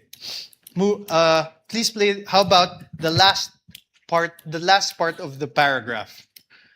She said, I have my rights. I am not accused of any crime. I am not leaving this room. Does your paragraph in your transcript have the word accused after not? Can you play the video, sir? Please play the video again. Speak to the microphone. Tech is instructed to play the video. Witness is instructed to speak to the mic. Demand to transfer me in the middle of the night. I have my rights. I am Okay, not ma'am. accused of any crime. I am not leaving this room. More. Play, please. Okay po, ma'am. Yun lang po, ma'am. Thank you po, ma'am. Wait. Yeah. Back. Any other question? 0446, please. I'm sorry, ma'am, kasi I understand, ma'am, this is my last question, and I'm very much sorry. I'm so triggered na po ba, ma'am, the filing. I am not leaving this room. I am here in the House of Representatives detention facility for 5 days until the hearing on Monday. Nobody can just come in here and demand to transfer me in the middle of the night. I have my rights. I am Okay, not ma'am. accused of any crime. I am not leaving this room. Stop. Okay po, ma'am. Is the word accused in your transcript? What I heard is root, sir, The root. of any crime. The root of any crime. Yes, sir. Let's play 001238. Can you please go to 001238? Correctional. Sinabi nila sa iyo, yung contempt. Diba? Sinabi nila sa iyo, isip namin yung contempt. Ipag-use mo yung apat. Sabi nila sa akin, if you notice, if you're in the hearing, sinuspend po ng Chairman Chua yung Wait. yung Stop, please. Your Honor, please. Please. Now, I'm now registering my objection as to the relevance, Your Honor, please, if I may explain, Your Honor, of this line of questioning, Your Honor, please, if I may. Counsel may explain his objection. Your Honor, Please. please. Second. This witness already identified the video containing the contents of that press conference on November 23, 2024. And the counsel is see now my transcript? confronting No one. this witness whether there are minuscule portions of the 2-hour video, like detainee, accused, whether this appear in the transcription. Now the question, the basis for the objection is irrelevant. How can it be relevant? How can it be relevant, assuming but not conceding that these two minuscule words, detainee and accused, are not reflected in the transcript, when in fact this witness said he investigated not only on the basis of the transcript, but on the basis of the video that he himself viewed? What's the relevance?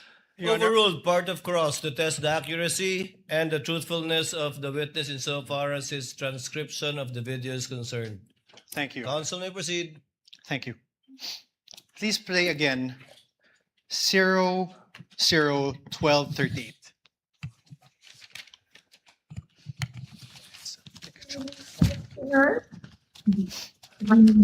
Sinabi nila sa iyo, yung contempt. Diba? Sinabi nila sa iyo, isip namin yung contempt. Ipag-use mo yung apat. sabi nila sa akin, if you notice, if you're in the hearing, di ba, sinuspend po ng Chairman Chua yung session. Tapos, nung sinayin po ako ni Congressman Castro in contempt, then after that, nag-rule sila. Tapos, then sinuspend niya. Tapos, lumapit po sila. Nag-huddle sila. And then, they called my lawyer. And then, told him na kausapin ko. So, lumapit ako. And I really apologize. I said, you know, that letter to the Commission on Audit was really a position of the agency. It is our stand. Like all, di ba? Like, meron kang points na gusto mo i-raise. We respectfully parang raised our points to the Commission on Audit. Alam ko, hindi naman po yung mali kasi that was our right as an agency. Because there was an ongoing audit investigation. Pero hindi naman namin kinukuha.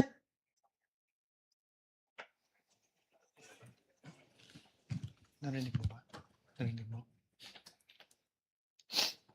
Did you hear the Vice President speaking?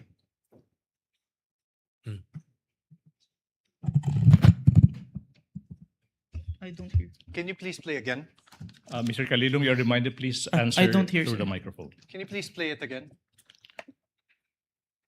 MR ka, we will let you go. So we filed our MR. They did not rule on it. But suddenly, they were able to come out with an order ruling to transfer me to the Women's Correctional.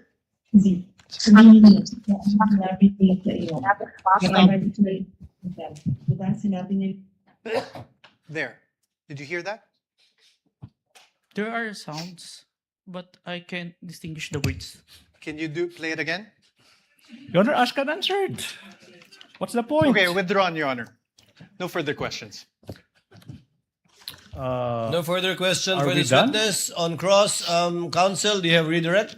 Of course, Your Honor, please, for the utter failure I of was, the I was hoping you won't, but yes. for the please utter continue. failure of the respondent to Counsel, debunk. before I recognize counsel for the prosecutor, Your Honor, we Senator move to Judge strike. Tulfo Rafi is recognized. Your Honor, sorry, may I move to strike that statement of the Oh.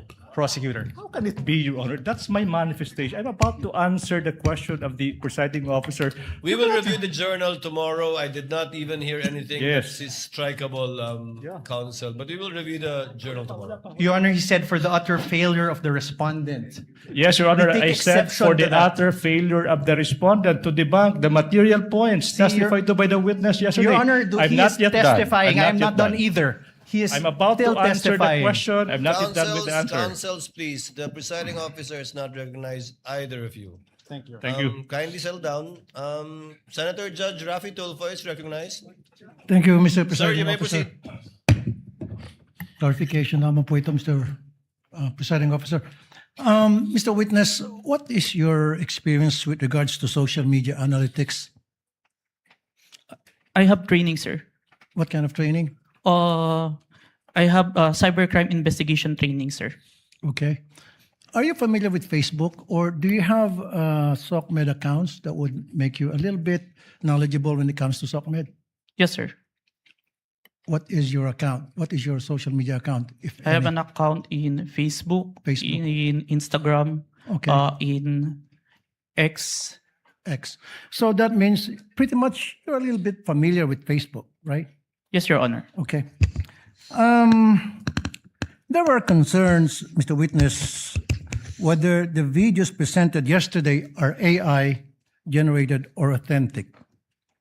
So are you experienced enough analyzing whether a video is AI generated or authentic? Yes, Your Honor. What makes you say that? Based on my experience, Your Honor, and the video itself, it's a 2 hours long. Normally, an AI-generated video will only last a short second, sir. So the video that was presented yesterday, where we saw the VP was saying something or talking to that effect. Did you do something, or what kind of system did you observe or follow to ensure whether that video was AI generated or authentic? Based on personal observation, sir. Personal observation. Yes, Your Honor. Okay, a few more questions. Therefore, will you be able to say that the video presented yesterday were AI generated or authentic? The video presented today is what it is being seen on the Facebook, sir. Okay. So, based on your affidavit, you mentioned that the NBI subpoenaed some members of the media who are participants of the online press con on November 23, 2024, right? Yes, Your Honor. And subsequently, you said that you questioned and investigated these persons regarding the conduct of that press con. So, based on what you gathered from your investigation, so I have a few questions, right? Yes, Your Honor. Who set up the press conference? Based on our interview, sir, it is the Office of the Vice President, sir. So it wasn't spur of the moment? Press con? I can't confirm, sir, but it's the response of the media personnel that we interviewed. Okay, who invited the participants?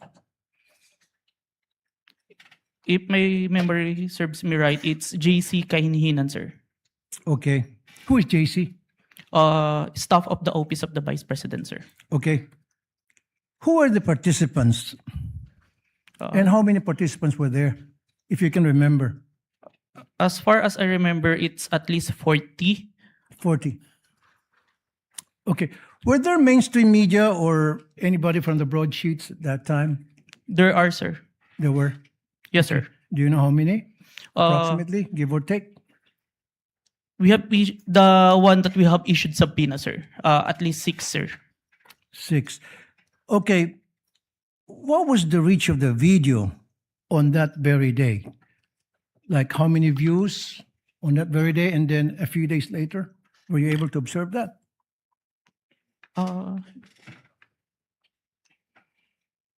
I can't remember, sir. You can't remember. Okay, how did it spread? O paano kumalat sa SOCMED yung videos that was presented yesterday, as far as you know, when you did an investigation? It became trending, sir. It became trending. And my last question is, kasi in-establish dito is inciting to sedition on top of yung sa sinasabing grave threat. Ano yung mga comments na napansin mo doon sa video? Can you give us an example? One of the comments, because on the video November 23, there were mentioned about people power when asked a question by Princess Maui. Uh-huh. And the Vice President agreed, and ang laban ay wala sa EDSA, nasa Malacanang, and there are responses from the comments, but it's not documented. That is agreeing, sir. No further question, Mr. Presiding Officer. Thank you, Senator Judge Tulfo. Senator Judge Aquino, thereafter Senator Judge Pangilinan. Senator Judge Aquino has 2 minutes. You may proceed, sir. Maraming salamat, Mr. Presiding Officer. Mr. Kalilong, kanina may nabanggit na dalawang affidavit, isang January at isang February. Yung January ay binalik sa inyo, tama po ba? Yes, Your Honor. And there were 7 grounds why it was returned to you, is that correct? 7 points. Can you narrate what are the 7 points that you addressed? Is that the correct term that you addressed in the second affidavit? Yes, Your Honor. Can you name them, please? May I have the certificate, sir? The certification, was it counsel for the respondent? Your Honor, may I approach? Yes, you may approach and show him the document being alluded to by Senator Judge Aquino.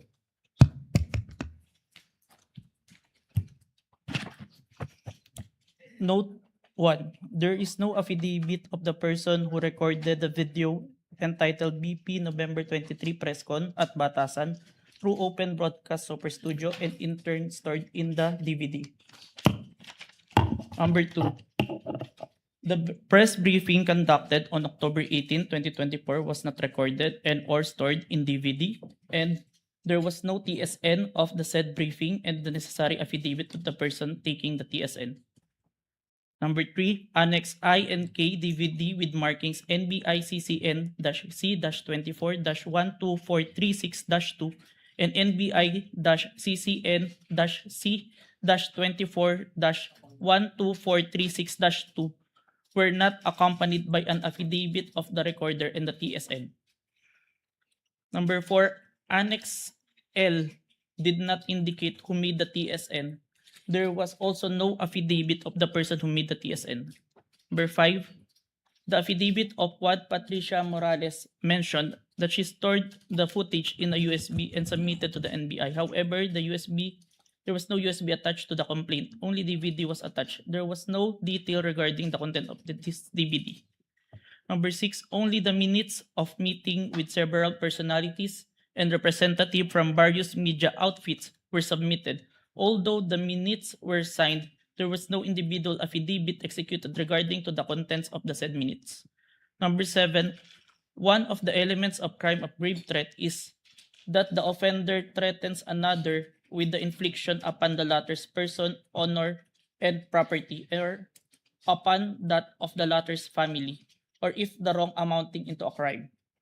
In the instant complaint, only the NBI executed an affidavit and there was no participation on the part of the offended party, as it appears in the NBI is not the offended party of the crime of grave threat. Okay, so nakuha mo yung nag-submit kayo, yan yung binalik sa inyo, and then you did your best to correct all those items, is that correct? Yes, Your Honor. Okay, the first 6 are technical, no? Yes, Your Yung Honor. panghuli is a matter of who is the offended party. Yes, Your Honor. Hindi nyo na-correct yan? Or nung binalik ninyo, it was accepted already by the DOJ, is that correct? There is an explanation, Your Honor, that was included in the letter of the former director, Judge Jaime Santiago, sir. Okay. Wherein Yeah, go ahead. in the filing for preliminary investigation, it is not required for the victim to execute an complaint affidavit. Yan yung sir. sagot ng NBI. Yes, Your Honor. And once you submitted, it was accepted by the DOJ. Yes, Your Honor, and we received a certification, Your Honor, that our evidence is enough for preliminary investigation, sir. Okay, yun na yung second response to the second affidavit that you provided. Yes, Your Honor. Okay. May mga nabanggit dun sa mga statements tungkol sa hitman, no? Sa totoo lang, yung presensya ng hitman, mabigat yon. So, let me ask, are you the one who investigated just the video or did you also investigate the presence of the hitman that was being mentioned in the videos of the Vice President? I was only tasked for the video, sir. Okay, may I direct this to the prosecution? Will you be presenting other witnesses that will pertain to this alleged hitman? As to the alleged hitman, Your Honor, please. Yes. Yes. So kayo, Mr. Kalilong, hindi kayo nag-imbestiga niyan. Wala kayong alam tungkol dun sa presensya ng hitman. Yes, Your Honor. Okay. Mr. President, I will refrain from my questions and wait for the witness pertaining to the hitman. Maraming salamat. Noted and entered into records, Senator Judge Pangilinan, thereafter Senator Judge Ontiveros, and then Senator Judge Villanueva. Thank you, Thank you. You have 2 minutes. Thank you, Mr. Pangilinan. Presiding Officer. The question is to the witness. Kanina tinanong sa iyo ng Defense Counsel or Counsel for the Respondents na kung ikaw ay abogado. Ang sagot mo hindi. Yes, sir. Ikaw ba degree holder? Yes, Your Honor. Ano ang degree? Bachelor of Science in Accountancy, Bachelor of Science in Accounting Technology, and I'm a certified public accountant, sir. So you're a certified public accountant. Yes, sir. Kahapon, tinanong ko sa iyo yung training. No? Kasi nabanggit mo, nagkaroon ka ng mga training. Ang nabanggit mo kahapon, 2 weeks ng training. Yes, sir. Pero on what matter? Only on photo and video authentication, sir. Okay. Meron pa bang ibang training na ikaw ay you went through bilang expert or competent witness sa usapin ng digital technology, cybersecurity, online training? Meron ba? Yes, Your Honor. Anong mga ito? I mentioned that I have a training in Certified Computer Hacking Forensic Investigator. I have a training in Computer Forensic, Mobile Forensic, and Photo and Video Authentication training. I have also training in Cybercrime Investigation. We also undergone a 480 hours training on cybersecurity.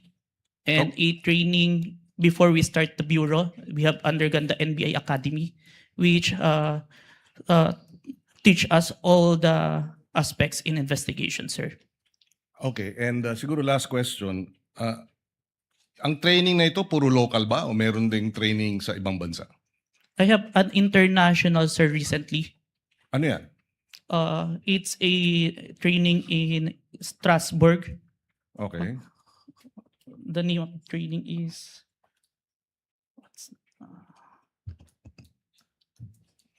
Saang lugar na lang, Mr. Witness? Strasbourg, Germany? France? Strasbourg, France, sir. Oh. It's a 5 days training, sir. And meron pang ibang international seminars na inattendan mo? International, sir, but it is conducted locally, the Interpol, sir. Interpol? Yes, Your Honor. Okay. I have no further questions. Thank you, Senator Judge Salamat. Pangilinan. Senator Judge Ontiveros is recognized. You may proceed, ma'am, and you have 2 minutes. Salamat po, Mr. Presiding Officer. Para sa Counsel for the Defense, Mr. Presiding Officer, just for clarity, ano pong relevance nung video na ipinakita ni Attorney Zuleika Lopez?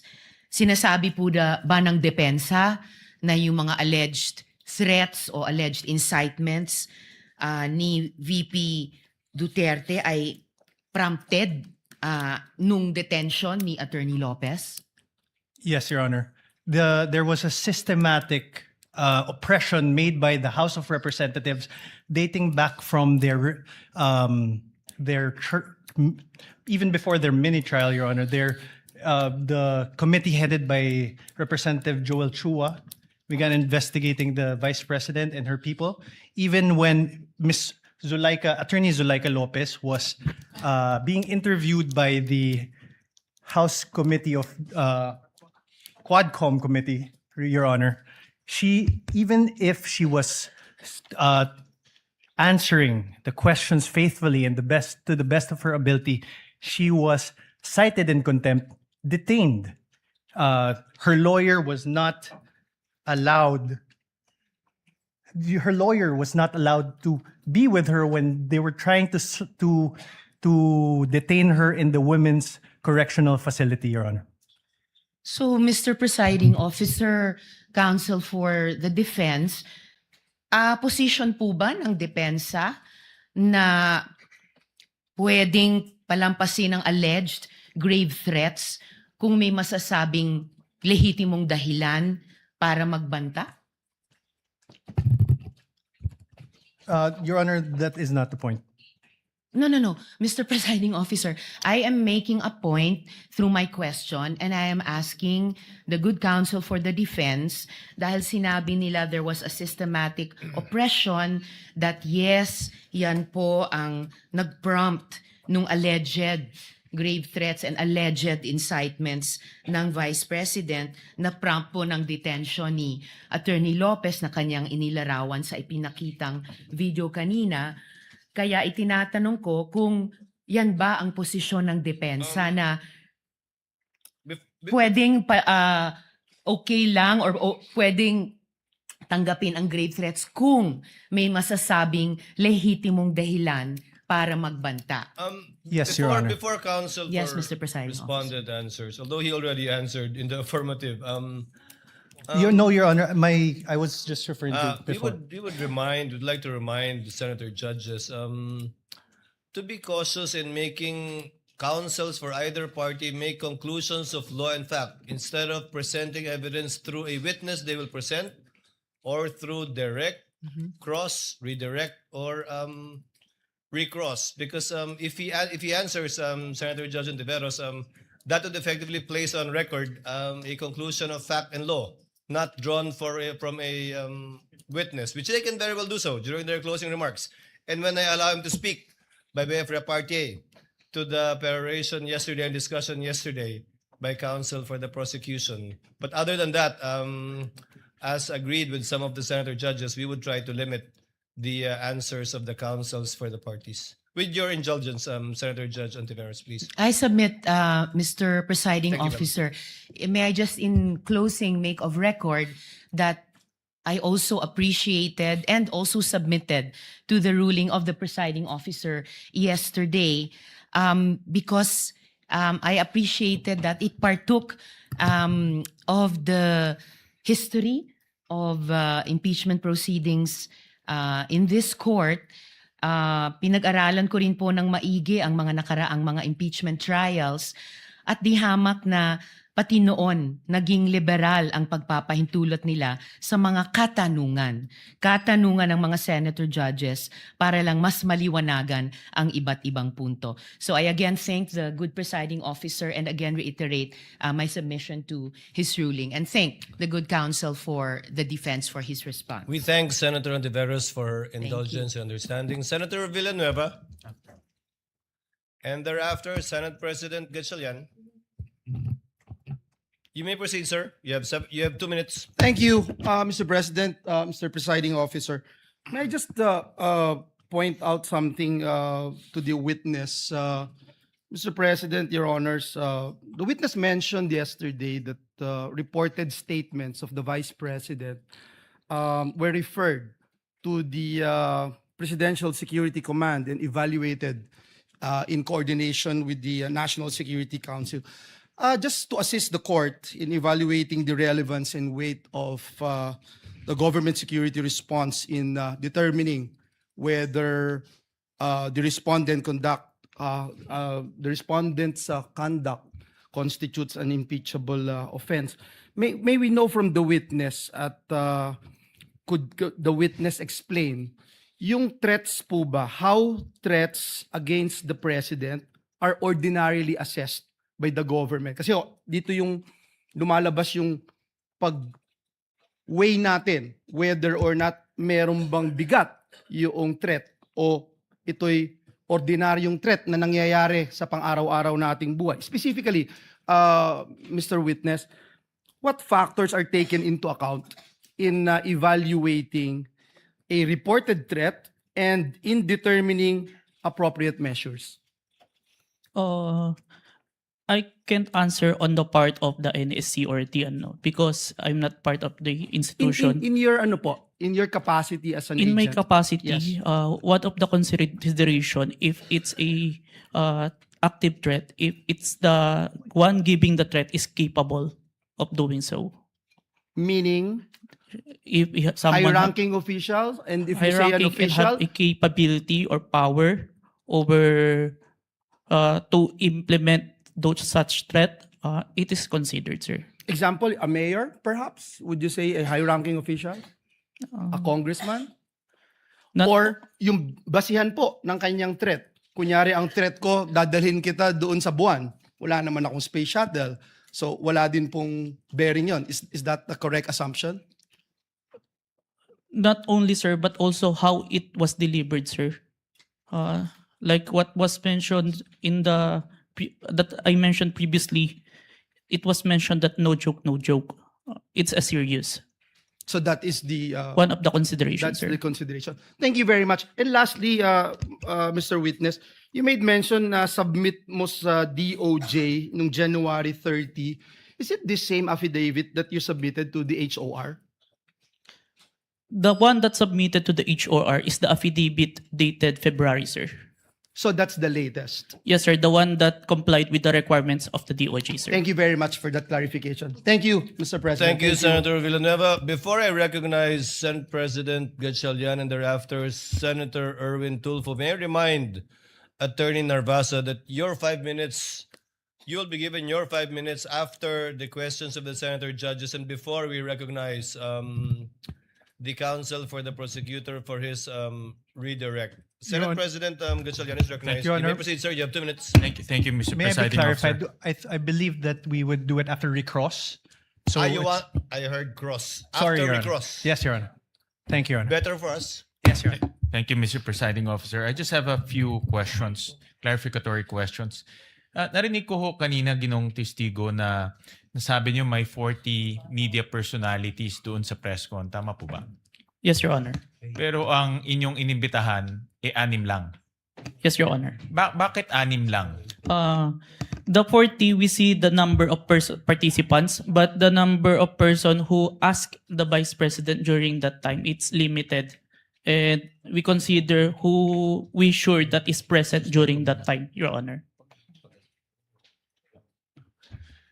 Meron bang kayong criteria kung paano pipiliin itong mga media personalities or kung sino lang ang nagtanong? Kasi kahit hindi ka naman magtatanong, nandoon ka naman, naririnig mo yung mga diskusyon, meron ba kayong mga criteria kung paano pumipili ng media personalities? Yung sure po namin na present during that time, kasi kapag hindi po kasi kayo nagtanong, hindi po magpa-pop up yung mukha nyo tsaka yung pangalan nyo. Okay. At itong mga 6 na sinupinan ninyo, ano yung kanyang common statement na ibinigay? Kinonfirm po nila na present sila during the November 23, 2024 press conference, and yung utterance po ni Vice President narinig po nila. Okay, I believe ilan dito sa mga personalities ay ipapatawag rin. So tatalon ako sa ibang topic. Nakita ko kanina itong tungkol sa Max Core Interventures at nakita ko kanina pinakita yung Articles of Incorporation. Mukha siyang supplier ng equipment. Ngayon, nasabi rin na doon ka nag-training for 2 weeks. Sino nagbayad ng training? Sir, the training is included in the procurement of digital forensic tools. In the procurement document, it ni-require po si MaxCore na mag-provide po ng training included in the equipment, sir. Yung paggamit ng equipment. Tsaka yung yung process po ng digital forensic as a whole. Yung kanya lang sila ba ay 'di ba, sa mga IT, let's say Oracle, alam natin kilala yan pagdating sa IT. Si MaxCore ba ay kilala pagdating sa digital forensic training? Kasi sa alam, pag nakita ko kanina, talagang supplier sila, but are they a well-known or internationally renowned training organization? It's not the mark score itself, but it's the trainer that they provide, sir, that is capable in training us, sir. Itong trainer na ito, certified siya in this type of technology? Yes, sir. The trainer has a lot of certifications in relation to digital forensics, sir. Can you name a few certification na meron itong trainer na ito? I can't remember, Let's sir. say Oracle or let's say Microsoft, 'di ba? May mga ganyan No, yan. sir. CompTIA, sir. CompTIA training. I believe he also have a certified ethical hacking certification and a lot more, sir. When it was presented to us, sir. All right. So itong mga trainers nito ay certified trainers na pwedeng mag-train sa iyo at magiging certified ka rin. Yes, sir. Initial na akong certificate, sir. Lastly, Mr. Presiding Officer, after training, nakakuha ka ba ng certification na katulad sa kanila? No, sir. But that certification that I was trained by them, sir. Pero ikaw mismo, are you certified I have- to do forensic examinations for your purpose and responsibility? I have a certification, sir. I am a certified computer hacking forensic investigator, sir. Itong forensic analysis, meron kang for this purpose, itong pinag-uusapan natin. The computer, the authentication, sir, part? Or as a whole, sir? As a whole. I have a certification in computer hacking, sir, specific. But I have trainings in relation to the... Iba yung hacking eh. Yung pinag-uusapan natin, forensic examination ng video, forensic examination ng mga ganitong bagay. Meron kang certification doon? I have certificate, sir. All right. Thank you. Thank you, Mr. Presiding Officer. Senator Judge Erwin Tulfo, thereafter Senator Judge Marcos. You may proceed, sir. You have 2 minutes. Maraming salamat, Mr. Chair, Mr. Presiding Officer. Ang katanungan ko po ay para sa ating testigo. Batid ko po na sa ilalim ng Republic Act 10867, sa ilalim po ng Section 4, ang kapangyarihan po ng inyong ahensya na mag-imbestiga kapag ng mga krimen, partikular na tulad ng mga banta sa buhay ng Pangulo, ikalawang Pangulo, Senate President, Speaker of the House, at Chief Justice. Tama po yun. Yes, Your Honor. Kahit na lalo pat pag ito ay may kaugnayan sa national security. Tama po? Yes, Your Honor. Pero ang tanong ko po, ang pagsasampa po ba ng kaso, nasa mandato rin po ba ng NBI na magsampa ng kaso doon sa mga tao na nagbanta sa buhay ng Pangulo, ikalawang Pangulo, Senate President, Speaker of the House, Chief Justice? Is it automatic or kailangan mag-request sila sa inyo? Matic ba yung pagsasampa ng kaso doon sa nagbanta? In this case, is it automatic or wala lang, kasama sa mandato niyo to file charges dahil binantaan mo Pangulo o si Vice Presidente kung sino mang yang 4 na matataas na opisyal natin or 5 matataas na opisyal natin? Ang basis namin doon, Your Honor, is yung primary objective namin to investigate cases to the threat to the President, Vice President, Senate President, Supreme Court. And if we found that the evidence is enough that there is a crime committed, we will file a case because that's the output of our investigation, sir. Kahit po ba na hindi yung biktima, in this case yung Pangulo, biktima ng threat, kahit na hindi siya nagreklamo, automatic po yun? Kahit na hindi siya nagreklamo sa inyo? Yes, Your Honor. Okay. Hindi nyo na siya kailangan tanungin pa na, Sir, gusto nyo po bang kasuhan namin ito? Wala nang gano'n. You will never ask.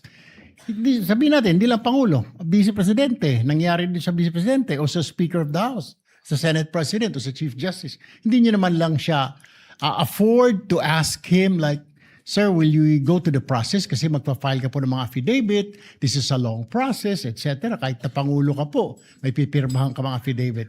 Is it automatic, Mr. Witness? We submitted it, sir, even without a complaint in the for preliminary investigation, sir. No further questions, Mr. Presiding Thank you, Officer. Senator Judge Erwin Tulfo. Senator Judge Marcos is recognized. You may proceed, ma'am, and you have 2 minutes. Yes, maraming salamat. Mahal na namumuna. Hihingi lang po ako ng dokumento para mas madali nating sundan ang mga pangyayari. Nalilito lahat pagkat wala po kaming papel. At ang nabigay sa amin, eto, Annex FFFGGG. Nalilito po kami kung alin dito yung mga papel. Kung maaari kaming bigyan, unang-una, yung unang tinutukoy, the first affidavit of investigation dated January 30, alleging grave threats inciting to sedition ng NBI. Ikalawa, yung napasok na yata sa record, pero nais rin namin bilang Senator Judge na magkaroon ng kopya ng DOJ certification signed by Prosecutor Bandung February 5 na nagbigay ng 7 grounds na insufficient for preliminary investigation. Ikatlo, yung naibigay na. Ito klaro to, naibigay po ni Mavic at ng iba pang staff natin yung February 10, yung ikalawang amended na ibinigay na revised affidavit of authentication, February 11.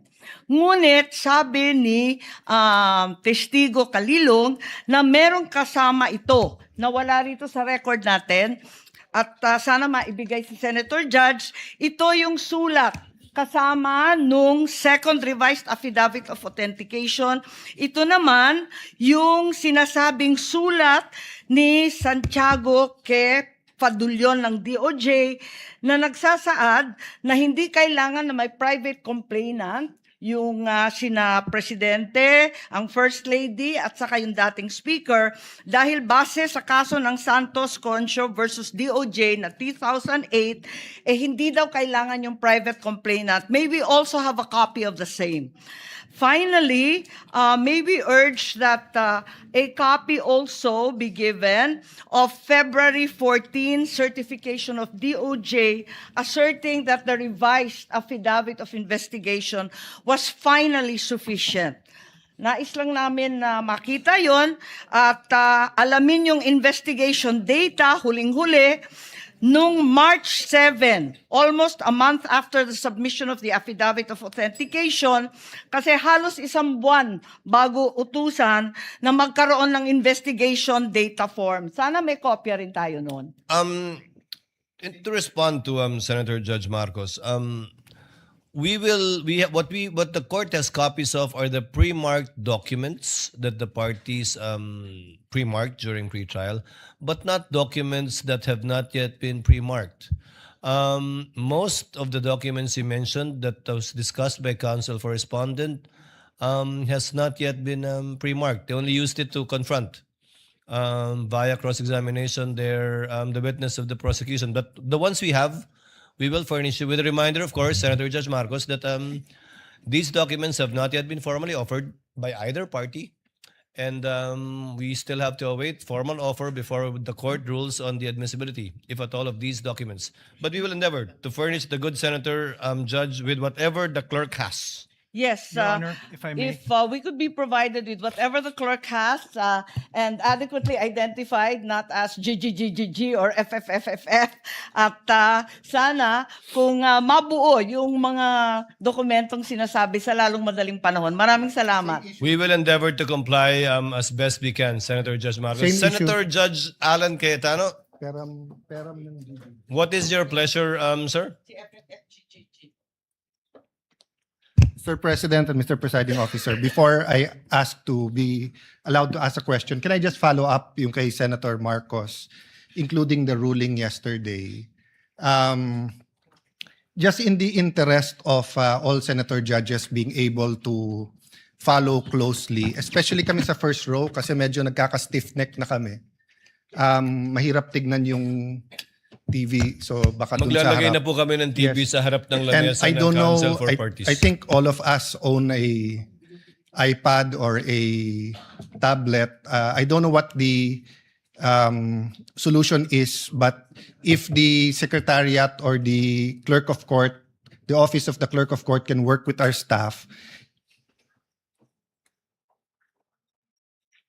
just to give you an example for today, no? if you look at the impeachment complaint on page 19, for example, it says that the affidavit we're looking for kanina, footnote number 72, is this one. In the impeachment complaint, no? It's found on Annex G. Okay. So this is Annex G. If you look at Annex G, it is a certification, not an affidavit. Okay. So where do you find the affidavit mentioned in the impeachment complaint? You actually find it in volume 14, Annex FFFFFFFF dash GGGGGGGG. So before I can even not say dash, that, that's FFFFFFF to GGGGGG. yes. So even before we finish saying that, Your Honor, Mr. Presiding Judge, medyo mahirap. To further complicate, the annexes when delivered to us was labeled annexes, and then when it was pre-marked, iba na yung marking. That is correct. Okay. So to clarify, I'm not asking both the prosecution and defense to give us any documents in advance that will prejudice their presentation or the rebuttal. I do understand that it has to be offered, but to speed things up and to make sure we understand, in the same manner that they're asking the witness to examine it, maybe we can be given a copy to examine at the same time, whether digital or actual copy. I don't want to impose upon them to print 24 copies. But again, anyway, it's Wednesday. We have Thursday, Friday, Saturday, Sunday for our staff and the clerk of court to meet. I think we already have a solution for you, Senator Judge Cayetano, as well as for Senator Judge Marcos. We will be furnishing the parties either via soft copy to your respective iPads or laptops, or we will enter their official emails as well. Kayo na po mag-print ng hard copy ng list of evidences as marked, as pre-marked by the prosecution na ipe-present for Article 4.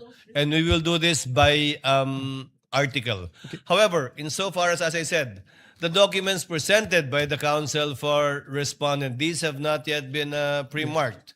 But I don't think there's anything wrong with asking for a copy from the counsel for respondent. On that point, for our guidance, whether or not the same will be offered without prejudice to respond to counsel for respondent, deciding on whether or not they will offer it at the appropriate time. On that point, Mr.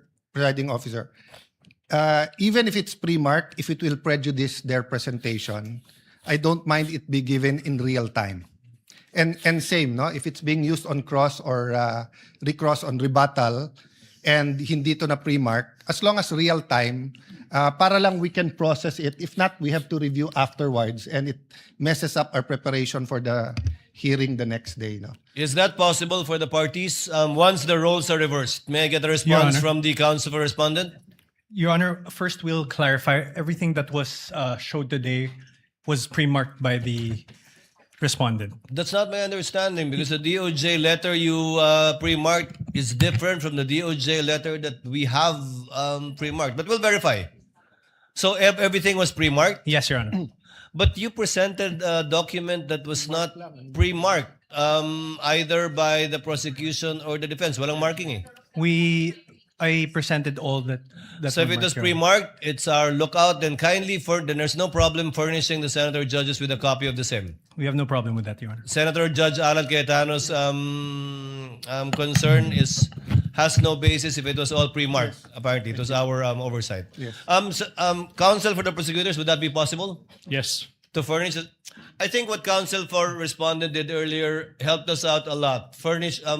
Plastering it on the screens, whatever affidavit you were presenting. I think counsel for the prosecutor should do the same. Yes, Hindi naman Mr. bawal Presiding magkopyahan dito eh. Okay lang. Senator Judge Cayetano? Thank you. Yeah, and just to clarify, the 2 minutes is the question, not including the yes, answer. of course. No? You have 2 minutes if you want to start with asking questions. Yes, if they ask to repeat the question, please don't count that. No, 2 minutes is long will- with short questions, but many of us want to get to the bottom of it, end up only asking one or two questions. So just a little bit We liberality. will be lenient, Yes. Thank you. Senator Judge Thank you Alan very much. Cayetano. You may Appreciate it. proceed, sir. You Yeah. have 2 minutes. A question for the witness, and maybe to put all of us in check, I don't mind if any of the counsel says na medyo hindi maayos yung question.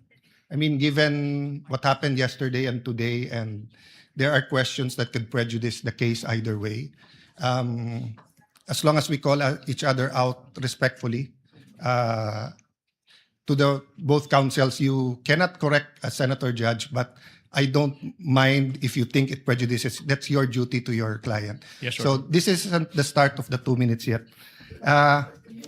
Sa magandang hapon, Mr. Witness. Good afternoon, Your Honor. Medyo mahaba na yung pag-upo mo dyan, but allow me a few questions. No? Yung circumstance lang, so paano nagsimula yung investigasyon na na-involve ka? Were you from the start o hindi? At written instructions ba to? O sinabi, oy, may investigasyon tayo? Just konting clarity, paano na-umpisa yung specific investigation? And was it based on the November 3 video? Tama ba? November 23, Your Honor. Okay. It all started, I received a phone call, sir, from my executive officer that there is a video wherein there is a statement given by the Vice President, which is classified as threat, and I was tasked and assigned to investigate the case, sir. Okay. So basically, ganun yung pagkasabi na I'm tasking you to look at the video, investigate. Yes, Your Honor. Were you working alone or with a group? With a group, Your Honor. NBI group? Yes, Your Honor. And was this, is there an interagency also or just purely NBI?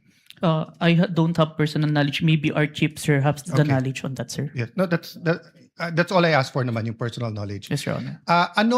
So pakiulit mo yung sinabing, how exactly sinabi sa'yo na tignan mo yung video, imbestigahan mo, or may statement? So, to be specific, sir, as far as I remember,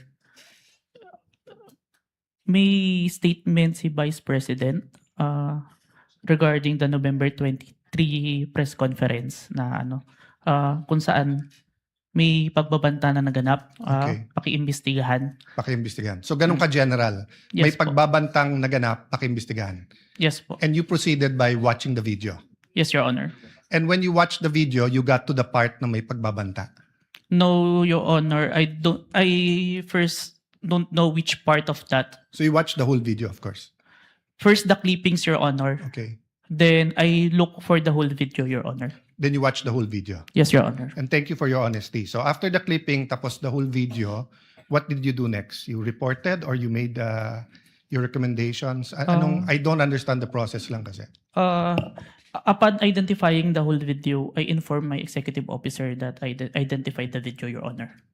And then yung sinabi mo yesterday, then you started looking for patterns. That's why you looked at yung dating mga video ni Vice President. Yes, Your Honor. So you started investigating the threat against the President, the First Lady, and the former Speaker of the House. Yes, Your Honor. Did you investigate the threat against the Vice President? We tried, Your Honor. How did you try? It is included in our letter to the Vice President, Your Honor. That's why we're inviting her to proceed to our office to investigate the threats to her life, Your Honor. How about the vlogger who asked her about Oplan or whatever they call that Romanov? Did you invite them? Yes, Your Honor. And did they testify? The Princess Maui did not appear, Your Honor. Did not appear. Did you also look for previous videos that are threatening to the Vice President? We look on the Romanov part, Your Honor. Okay. But we identify a different person who first mentioned the Romanov, Your Honor. Did you coordinate with the PSG? I have no personal knowledge, Your Honor. You yourself? Yes, Your Honor. Maybe our chief, Your Honor. Yeah. But you are aware that the primary responsibility of protecting both the President and the Vice President is the PSG? Yes, Your Honor. So isn't it fair to say that any investigation against a threat to the first family, the President or the Vice President, you would normally ask the PSG if they received any threat? I have no personal knowledge, Your Honor. No, I'm asking, hindi ba normal sa investigation kung sino yung primary agency na taga-protekta na lumalaban dun sa threat, ay tatanungin natin. Yes, Your Honor. So bakit hindi tinanong ng NBI ang PSG? Or in your case, why didn't you ask the PSG? Maybe it can be answered by Chief, Your Honor. No, I'm not. I will ask your chief also. I'm asking you, when they said, look at this, you looked at other videos, you tried to get Princess Maui, you tried to get the vice president, but you didn't contact the PSG for the first lady, for the president, and for all you know, the PSG will tell you right there and there, the threat is real, or the PSG will say, politika lang yan. Diba? Both the vice president and the president are protected by the PSG. So why wasn't so nakalimutan lang or wala sa procedure nyo or Your Honor, there is already a statement from the National Security Council, Your Honor, that it is an active threat, Your Honor. That's why we start investigation. Yes, and the primary group that will know if it's an active threat is the PSG. So if this was the United States, it will be the Secret Service. So whether the FBI or the CIA, state troopers, the federal marshals, kung sino man mag-iimbestiga, parati nilang tatanungin yung Secret Service. So I'm just curious why we did not ask the PSG input. Kindly wind up, Senator Cayetano. Senator Okay. Judge Cayetano. So my last question is, how did you characterize the threat of the Vice President to the President? Given that ang exact words niya, huwag kang mag-alala ma'am sa security ko kasi may kinausap na akong tao, sinabi ko sa kanya, kapag pinatay ako. So that I'll be fair to you and not vague, no? Did that phrase, kapag pinatay ako, have any bearing in your investigation? Yes, Your Honor. And what was that bearing or thoughts in your mind? First of all po, dun sa statement, may nakausap na po. It already took place before pa yung mangyari yung meeting. And nung Excuse condition... me, I'm not talking about yung may kinausap na para pumatay. Ang sinasabi ko yung sinabi niya na pag pinatay ako. Yes, Your Honor. How did that affect your investigation? There is a condition na kapag pinatay siya. But as we can see, it's only applicable if there is only two parties. The statement make a loophole wherein a third party can use that na kapag namatay si BP, ma-execute ngayon yung statement ni BP na may nakausap na siya without the participation of the one mentioned, the President, the First Lady, and the Speaker of the House, Your Honor. That's fair. But what I'm saying is that in your reports, did you characterize it as a conditional threat? Kasi kung hindi naman siya pinatay, the logical implication is that there's no threat against the... So I'm not saying it's not illegal, immoral to contract a killer. I'm just trying to follow the logic na pag sinabi kong pakukulong kita, Mr. Witness, pag nagsinungaling ka under oath, then it's actually not a threat. It's a legal... I'm just telling you the law, di ba? Pero pag sinabi kong pag hindi ka sumunod sa akin, ano yung kita. So that's my last question lang. So how did you characterize that? It wasn't a conditional in your mind because may kinausap na? Even with or without, sir, it's still considered a threat as long as the person... I have no doubt there. I'm just asking, is it a conditional threat?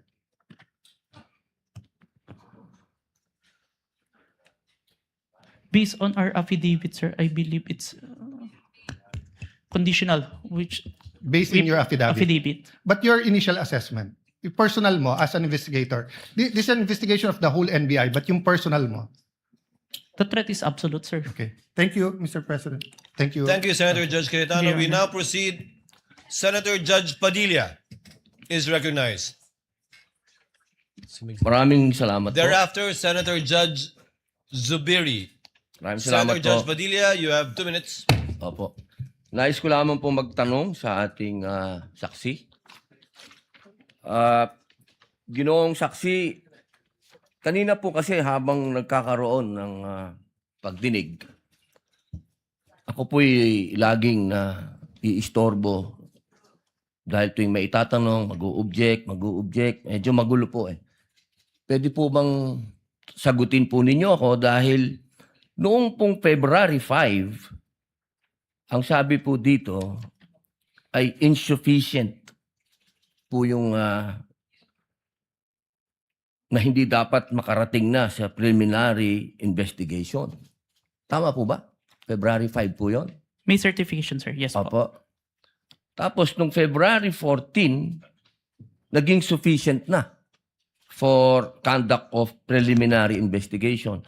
Nasagot po ba yung 7 na sinabi dito na para, ang sinasabi po kasi dito nung February 5, merong 7 na kulang. I believe so, sir. That's why we have received a certification, sir. Ayun. Kasi po, parang narinig ko kanina, hindi po naibigay yung original copy nung sinagawang interview kay Vice President Sara Duterte. Yung original po, na kopya, kung sino po yung nag-record. Wala po kayong affidavit? Meron po ba kayong affidavit na nakuha nyo? Yes, sir. Ako po yung ang inire-request po ng DOJ dyan is affidavit po nung nag-screen record, which is my affidavit, Your Honor. Meron po siyang affidavit? Ako, sir. Ako po yung nag-execute, sir.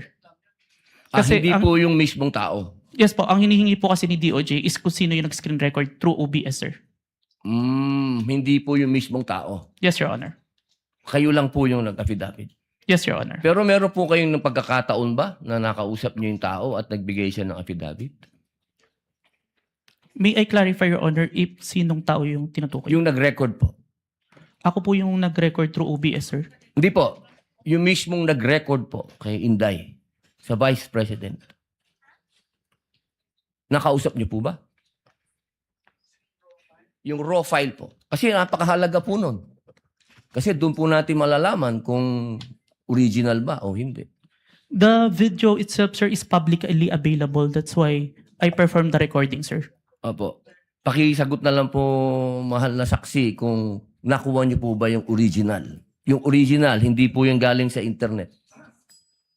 The original, no, sir. Yun lamang po. Maraming salamat po. Thank you, Senator Judge Padilla. Senator Judge Zubiri, you are recognized, sir. You have 2 minutes. Maraming salamat to our presiding officer. Magandang hapon po, Sir Witness. Good afternoon, Your Honor. Good afternoon. Gusto ko lang magtanong, clarificatory questions lang po ito. Dito ba sa ating bansa, dahil tinatanong ko po ito sa inyo, dahil kayo po investigating body, sa ating bansa, meron bang specific law pagdating sa mga banta sa Pangulo, Pangalawang Pangulo at kanyang mga successors? Or yan ba'y pasok lang sa grave threats, which is applied sa lahat? Applicable sa lahat ng tao? Based on my personal knowledge, sir, it's only on the grave threat, Your Honor. Which is applied to everyone, if I'm not mistaken. No? Kasi sa batas sa Amerika, sa Estados Unidos, meron pong tinatawag na number 18 under the United States Code, Section 871. There is a specific law na pinagbabawal po itong mga threats to the President, Vice President, and its successors. May jail time po ito at may fine na malaki. As a matter of fact, dito sa panahon ni Pangulong Trump, marami na po silang kinasuhan at hinabla at napasok sa kulungan dahil sa paglabag nitong batas na ito. At Secret Service po ang sumasagawa ng investigasyon. Sa atin ba dito, ang NBI ba ang nabigyan po ng kapangyarihan para gawin itong investigasyon under your new NBI code? Under our law, sir, the new NBI law, included po yung investigation to the threats to the life of the President, the Vice President, the Speaker, the Senate President, and the Supreme Court, sir. So, klaro na kayo, nasa kapangyarihan ninyo. Kasi hindi pwede sa Presidential Security Group. Hindi katulad sa Estados Unidos, yung Secret Service ang talagang nanguhuli at nag-imbestiga. Sa atin dito sa Pilipinas, ang NBI po ang nangunguna sa investigasyon. Tama po ba yan o mali? It is within our law, sir. Okay. And this is just food for thought because not only are we senator judges, we're also legislators. It may be time that we also craft a law that will be specific on threats made to the President, Vice President, and its successors, meaning the Senate President, the Speaker of the House, and the Supreme Court Chief Justice.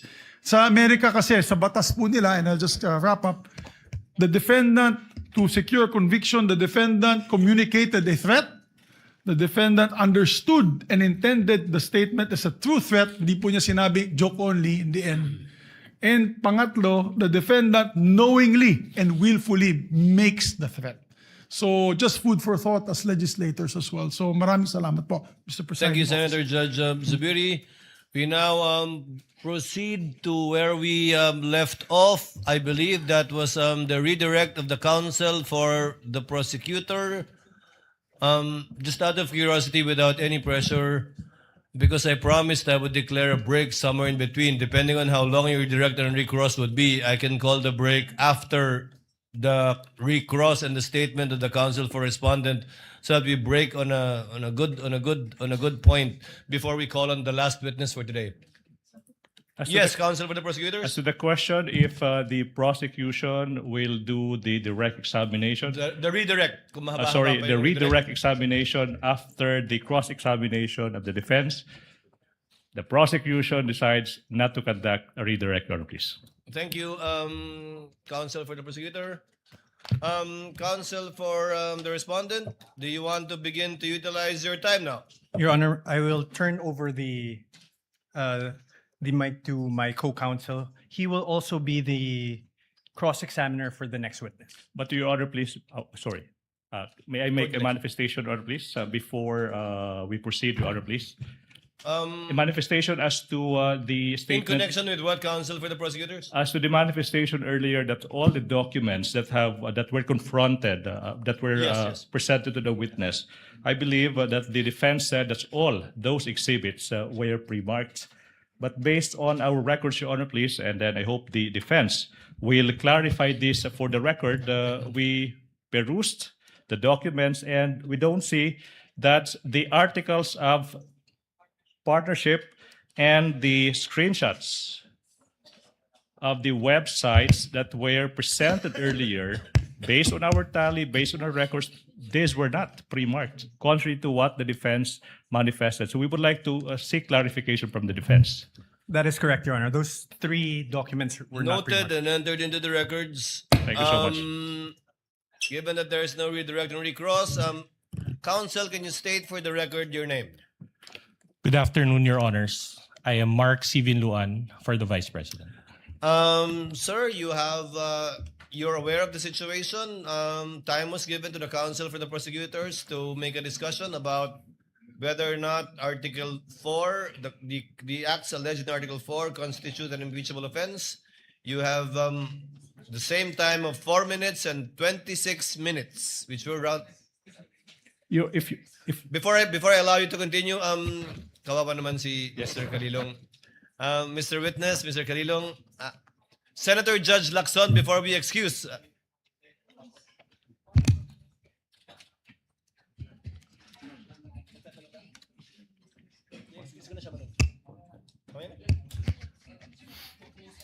Senator Judge Soto is recognized. Sir, what is your pleasure, sir?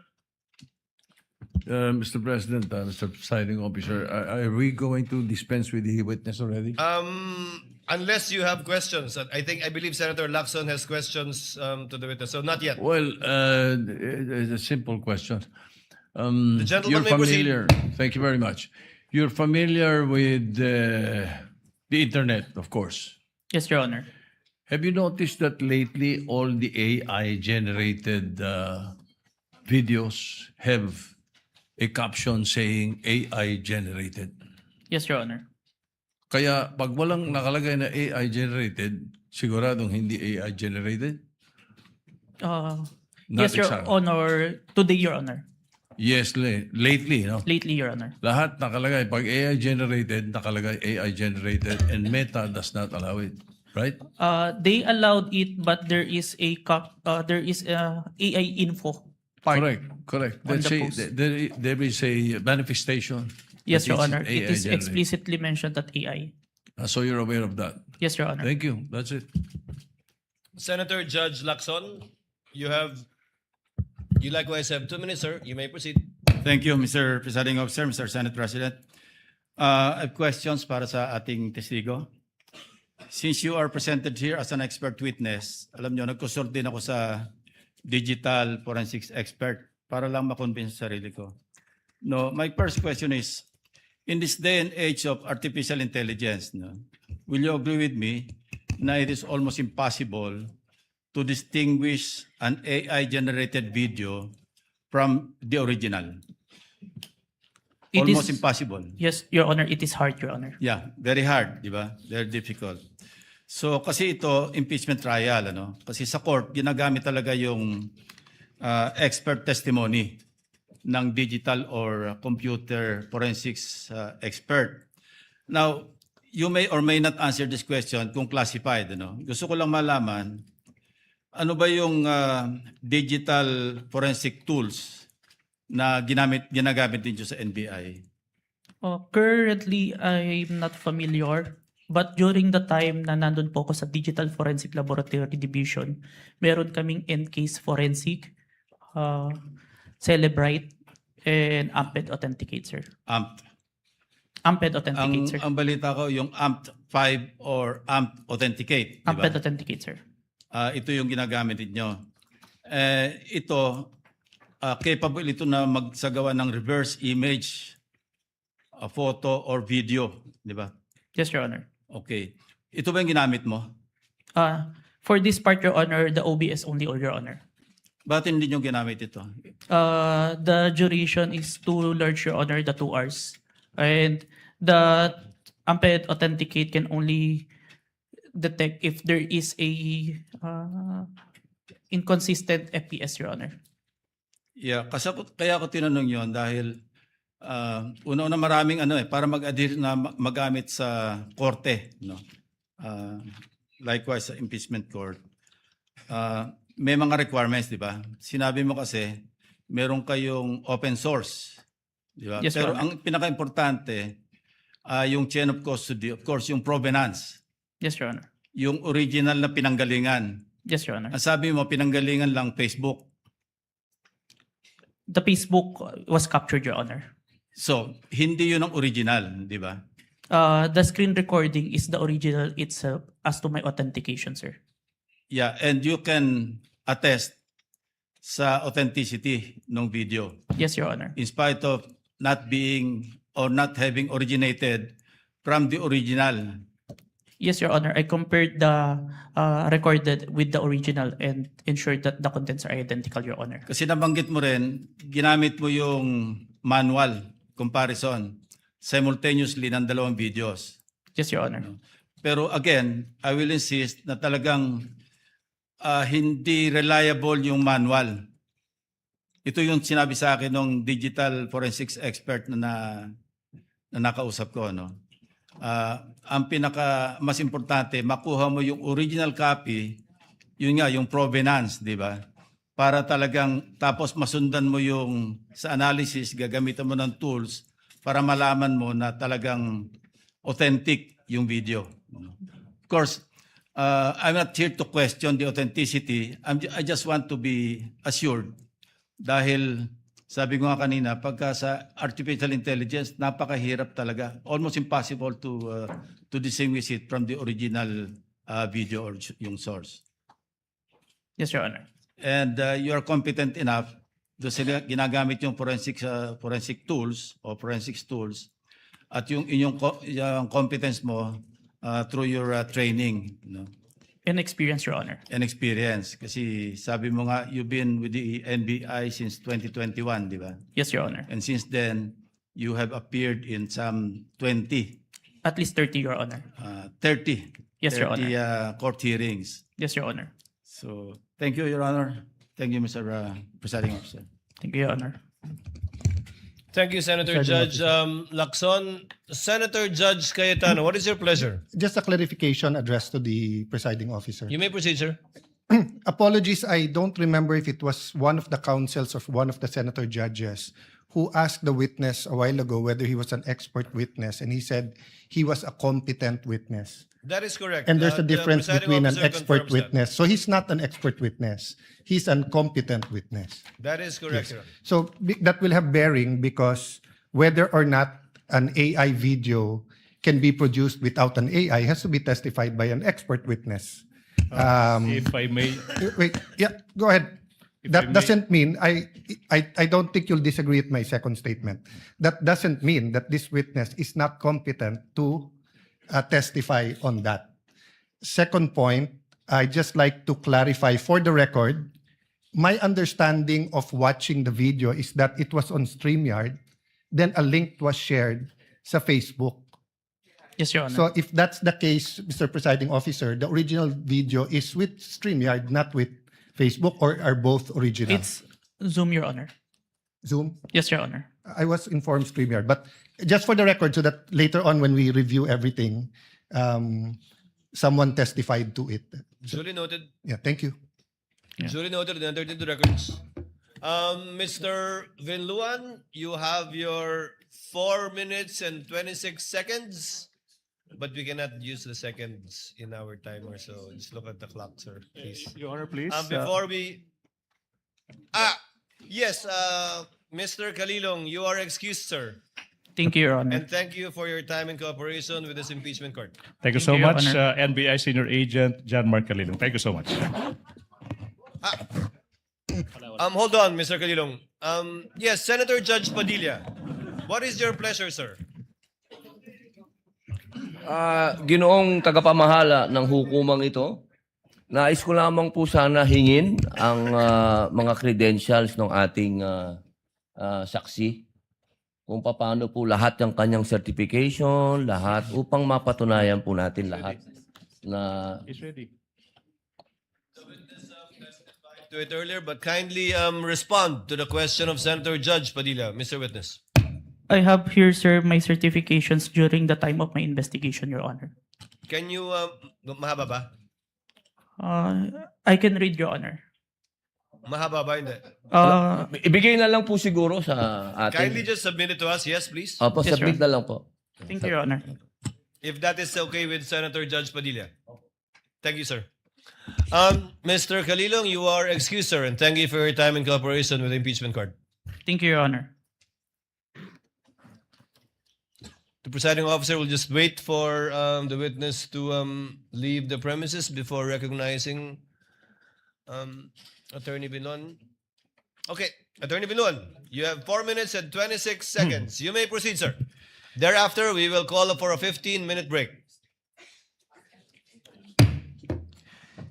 In the discourse yesterday, talking about VP Sara's statements during the November 23, 2024 press con, Senator Judge Risa Ontiveros stated, and I quote, "None of these statements are proof that the Vice President actually contracted an assassin or hired one. She is absolutely right." She then asked the question, why are these acts impeachable? To this question, the prosecution responded, "We understand that these statements may not actually 100% prove that she in fact contracted an assassin, end of quote. Hence, the prosecution admitted that the video does not prove any fact other than its existence. In simple words, there is no proof of any contracting of an assassin. The prosecution's admission before this honorable court made the respondent's position clear. The prosecution has no other competent evidence to prove that VP Sara contracted an assassin. Ang testimonya ni Kalilong, gaya ng iba pang ebidensya kuno ng prosecution, ay hindi sapat para patunayan ang paratang na ito. Trying to prove this stretched narrative using a hodgepodge of materials is a waste of this honorable court's time and the Filipino people's money. Si VP Sara na mismo ang nagsabi na hindi assassin ang kinausap niya. This term only came from people who took her statements out of their proper context and tried to exaggerate them for what they really meant. The truth of the matter is this: she and her family were threatened. And while her response was unconventional, it was justified. What triggered her response was a question about Operation Romanov, which is the plot to eliminate VP Sara and her entire family. The NBI's own records prove this. In the minutes of the meeting of Dempsey Reyes' interview, he said, and I quote, "May press con kasi earlier than that, sabi niya, parang hindi lang niya gusto daw, sabi lang niya gusto daw siyang patayin daw, according to her, ni Speaker. That was during a press conference the day before, November 2022. End of quote. During the virtual press con, Princess Maui mentioned Operation Romanov again and even warned her about her safety. Reyes talked about it, Princess Maui reiterated it, but the NBI gaslighted it. When VP Sara uttered those words, she was not responding as Sara Duterte, the vice president, but Sara Duterte, the wife, mother, daughter, and sister, who only sought to protect her own and her family members' lives. Operation Romanov is in place, and the threat against their lives is real. VP Sara became the target of unauthorized intelligence and surveillance operations by government operatives that exposed her family to high-level risks and security threats, thereby causing intense trauma and uncontrollable fear. Her homes in Davao and Manila were profiled, and this is proven by classified casing reports. Her trusted security personnel were removed. Her schedule of official functions, like the one in Naga, was leaked by intelligence agents, and her security was heavily compromised. In sum, the prosecution was right in using the term culmination. But the prosecution's interpretation is wrong. Rather, when VP Sara left the administration, she suffered various forms of threats and harassment for many months from the powers that be, and the culmination was her statement on that fateful early morning in November 2024. She didn't commit an impeachable offense. She drew the line in the sand and said, "Enough is enough." That is the meaning, and that is the context. Finally, as to the alleged grave threats and inciting to sedition, these are defined by the revised penal code and are punishable by prisión correccional. Thus, these fall under the jurisdiction of the MTC or first-level courts. These charges are not other high crimes as contemplated by the Constitution as grounds for impeachment and are therefore not impeachable.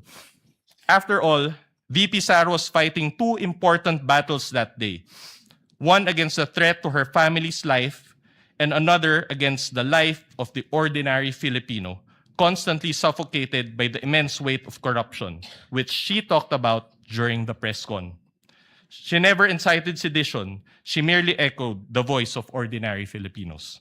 Her message that day only reflected what was already in their hearts and minds. There was no betrayal of public trust. She actually upheld the people's trust as she spoke for and behalf of the people. Thank you, Your Honor. Thank you, Attorney Vidluan. Chair declares the 50th. Senator Judge Bam Aquino, before we declare a recess. Yes, just a quick manifestation, Mr. You President. may proceed, sir.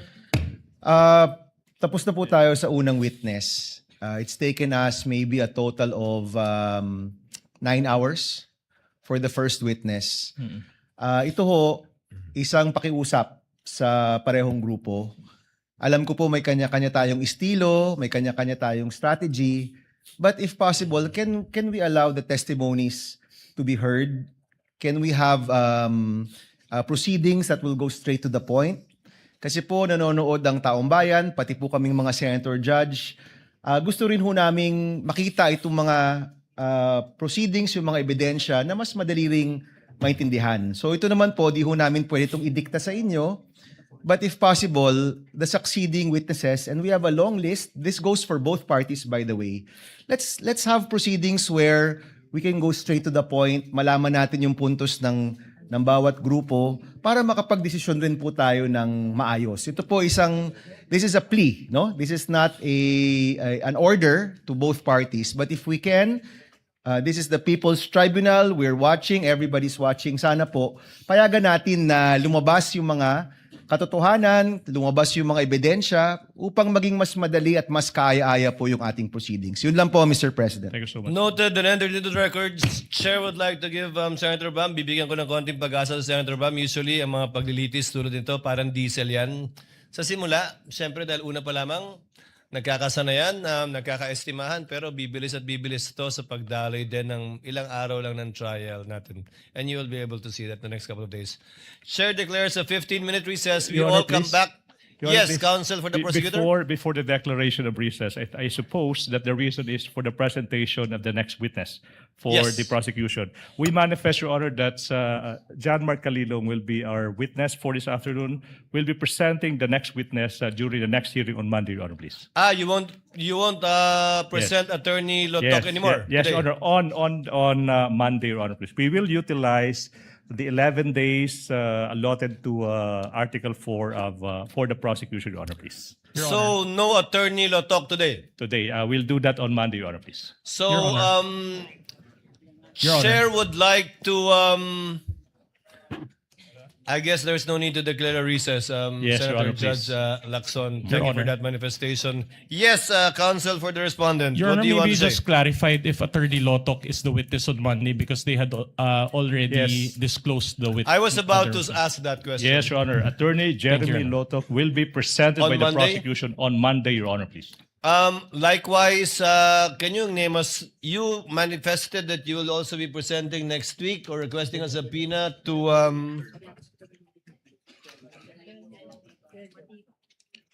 yes, to Attorney Lopez and Attorney Director Matibag. That would be Captain Belinda Bello, Your Honor, please, and NBI Director Matibag. And then Lotok first. Lotok, Your Honor, please, and then Matibag. and then we'll disclose on Bello, Your Honor, please. Captain Sergeant at Arms. Belinda Bello of the House of Representatives, Your Honor, please. So those two witnesses. Yes, Your Honor. We have 3 days, counsel. No. Wait. Name me one more. Okay, that would be NBI Director Matibag, Your Honor, please. Given the manifestation of the counsel for the prosecutor, Chair hereby orders the issuance of subpoena once again to Attorney Lotok for the trial dates on July 13, 14, and 15, as well as for Attorney Melvin Matibag. No need for a subpoena for Miss Bella? Your Honor. Before I recognize counsel for respondent, no need for a subpoena? There's no need for subpoena, Your Honor, please. You did not request for a subpoena, counsel. Yes, Your Honor. So no need. No need, Your Honor. You will produce, can you state the name again for the record, counsel? Can you state for the name of the witness again for the record? Your Honor, the first witness will be Captain Belinda Bello. Sorry, that would be Attorney Jeremy C. Lotok. Number 2 is Captain Belinda Bello. And number 3, NBI Director Matibag. And number 4. Thank you. That's for no. Thank For you, next counsel. week, those are the witnesses, Your Honor, please. Thank you. Counsel for respondent, Your what Honor, is your pleasure? Your Honor, considering the change in schedule, may we just confirm if that is the exact order of presentation next week? I believe so. The chair would like to be the one to confirm that. To reiterate, Your Honor, may I be recognized? I apologize. yes, the member of the panel of prosecutors, Representative Defensor, what is your pleasure, sir? Your Honor, may I just correct, since the private counsel is under the direct supervision and control of the Yes, of counsel of course. prosecutors. For Monday, Your Honors, we will be presenting Attorney Jeremy Lotok. For Wednesday, we will be presenting or Tuesday, we'll be presenting Attorney Zulaika Lopez. And for Wednesday, our third witness, we will be presenting Captain Belinda Bello. Captain Belinda. So, Director Matibag is not yet going to be presented next week? Not yet, Your Honor. We will manifest on Monday if we can consider him for the Wednesday's session, depending on how the trial goes or how long the testimonies will take for both parties. Noted. What is the pleasure of counsel? Chair would like now to discuss and dispense with some administrative matters. The BIR box, which the chair ordered to be returned on July 6, has actually been returned to the BIR, sealed, untouched, and duly received accordingly. And the counsel for the prosecutors have filed a motion for the issuance of subpoena duces tecum at testificandum to the BIR concerning this box. Has a copy been furnished to the counsel for the respondents? None yet, Your Honor. None yet? I thought, yes, Your Honor, we confirm that we emailed a copy to the respondents.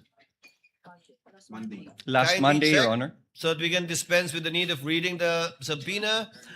Having said that, given that this has been put in issue rather in the pre-trial brief of both parties, there is counsel for respondent, we will accord the same treatment to this with respect to the subpoena, request for subpoena for the bank accounts of the spouses, Vice President Sara Duterte and Attorney Mans Carpio. Therefore, the presiding officer orders both parties to submit a memoranda on the subject matter of the subpoena of the BIR records on Monday. And we will also schedule the oral arguments for deciding on this issue together with the bank records on Wednesday. Each party will be given 10 minutes without prejudice to a rebuttal and or a rebuttal by the other side for another 3 minutes before the court shall decide. We will comply, Your Honor. We will comply, Your Honor. Thank you. So ordered. In regard to the request for the issuance of a motion for subpoena, asan yung...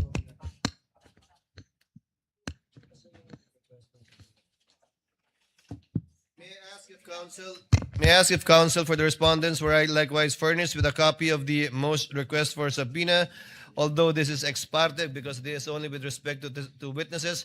So there is no need to issue a subpoena to Attorney Melvin Matibag for next week. Honorable Defensor? No need? No need, Your Honor. So just Attorney Zulaika Lopez. Yes, Your Honor.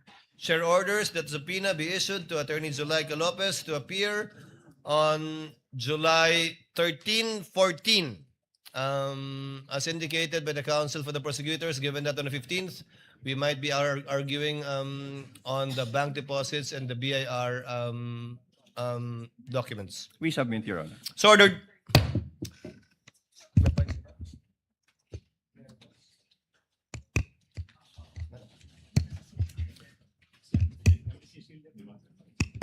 There being no other matters for consideration by the court, and given that the counsel for the prosecutors have manifested that they will no longer present Attorney Latok today, but rather on Monday, the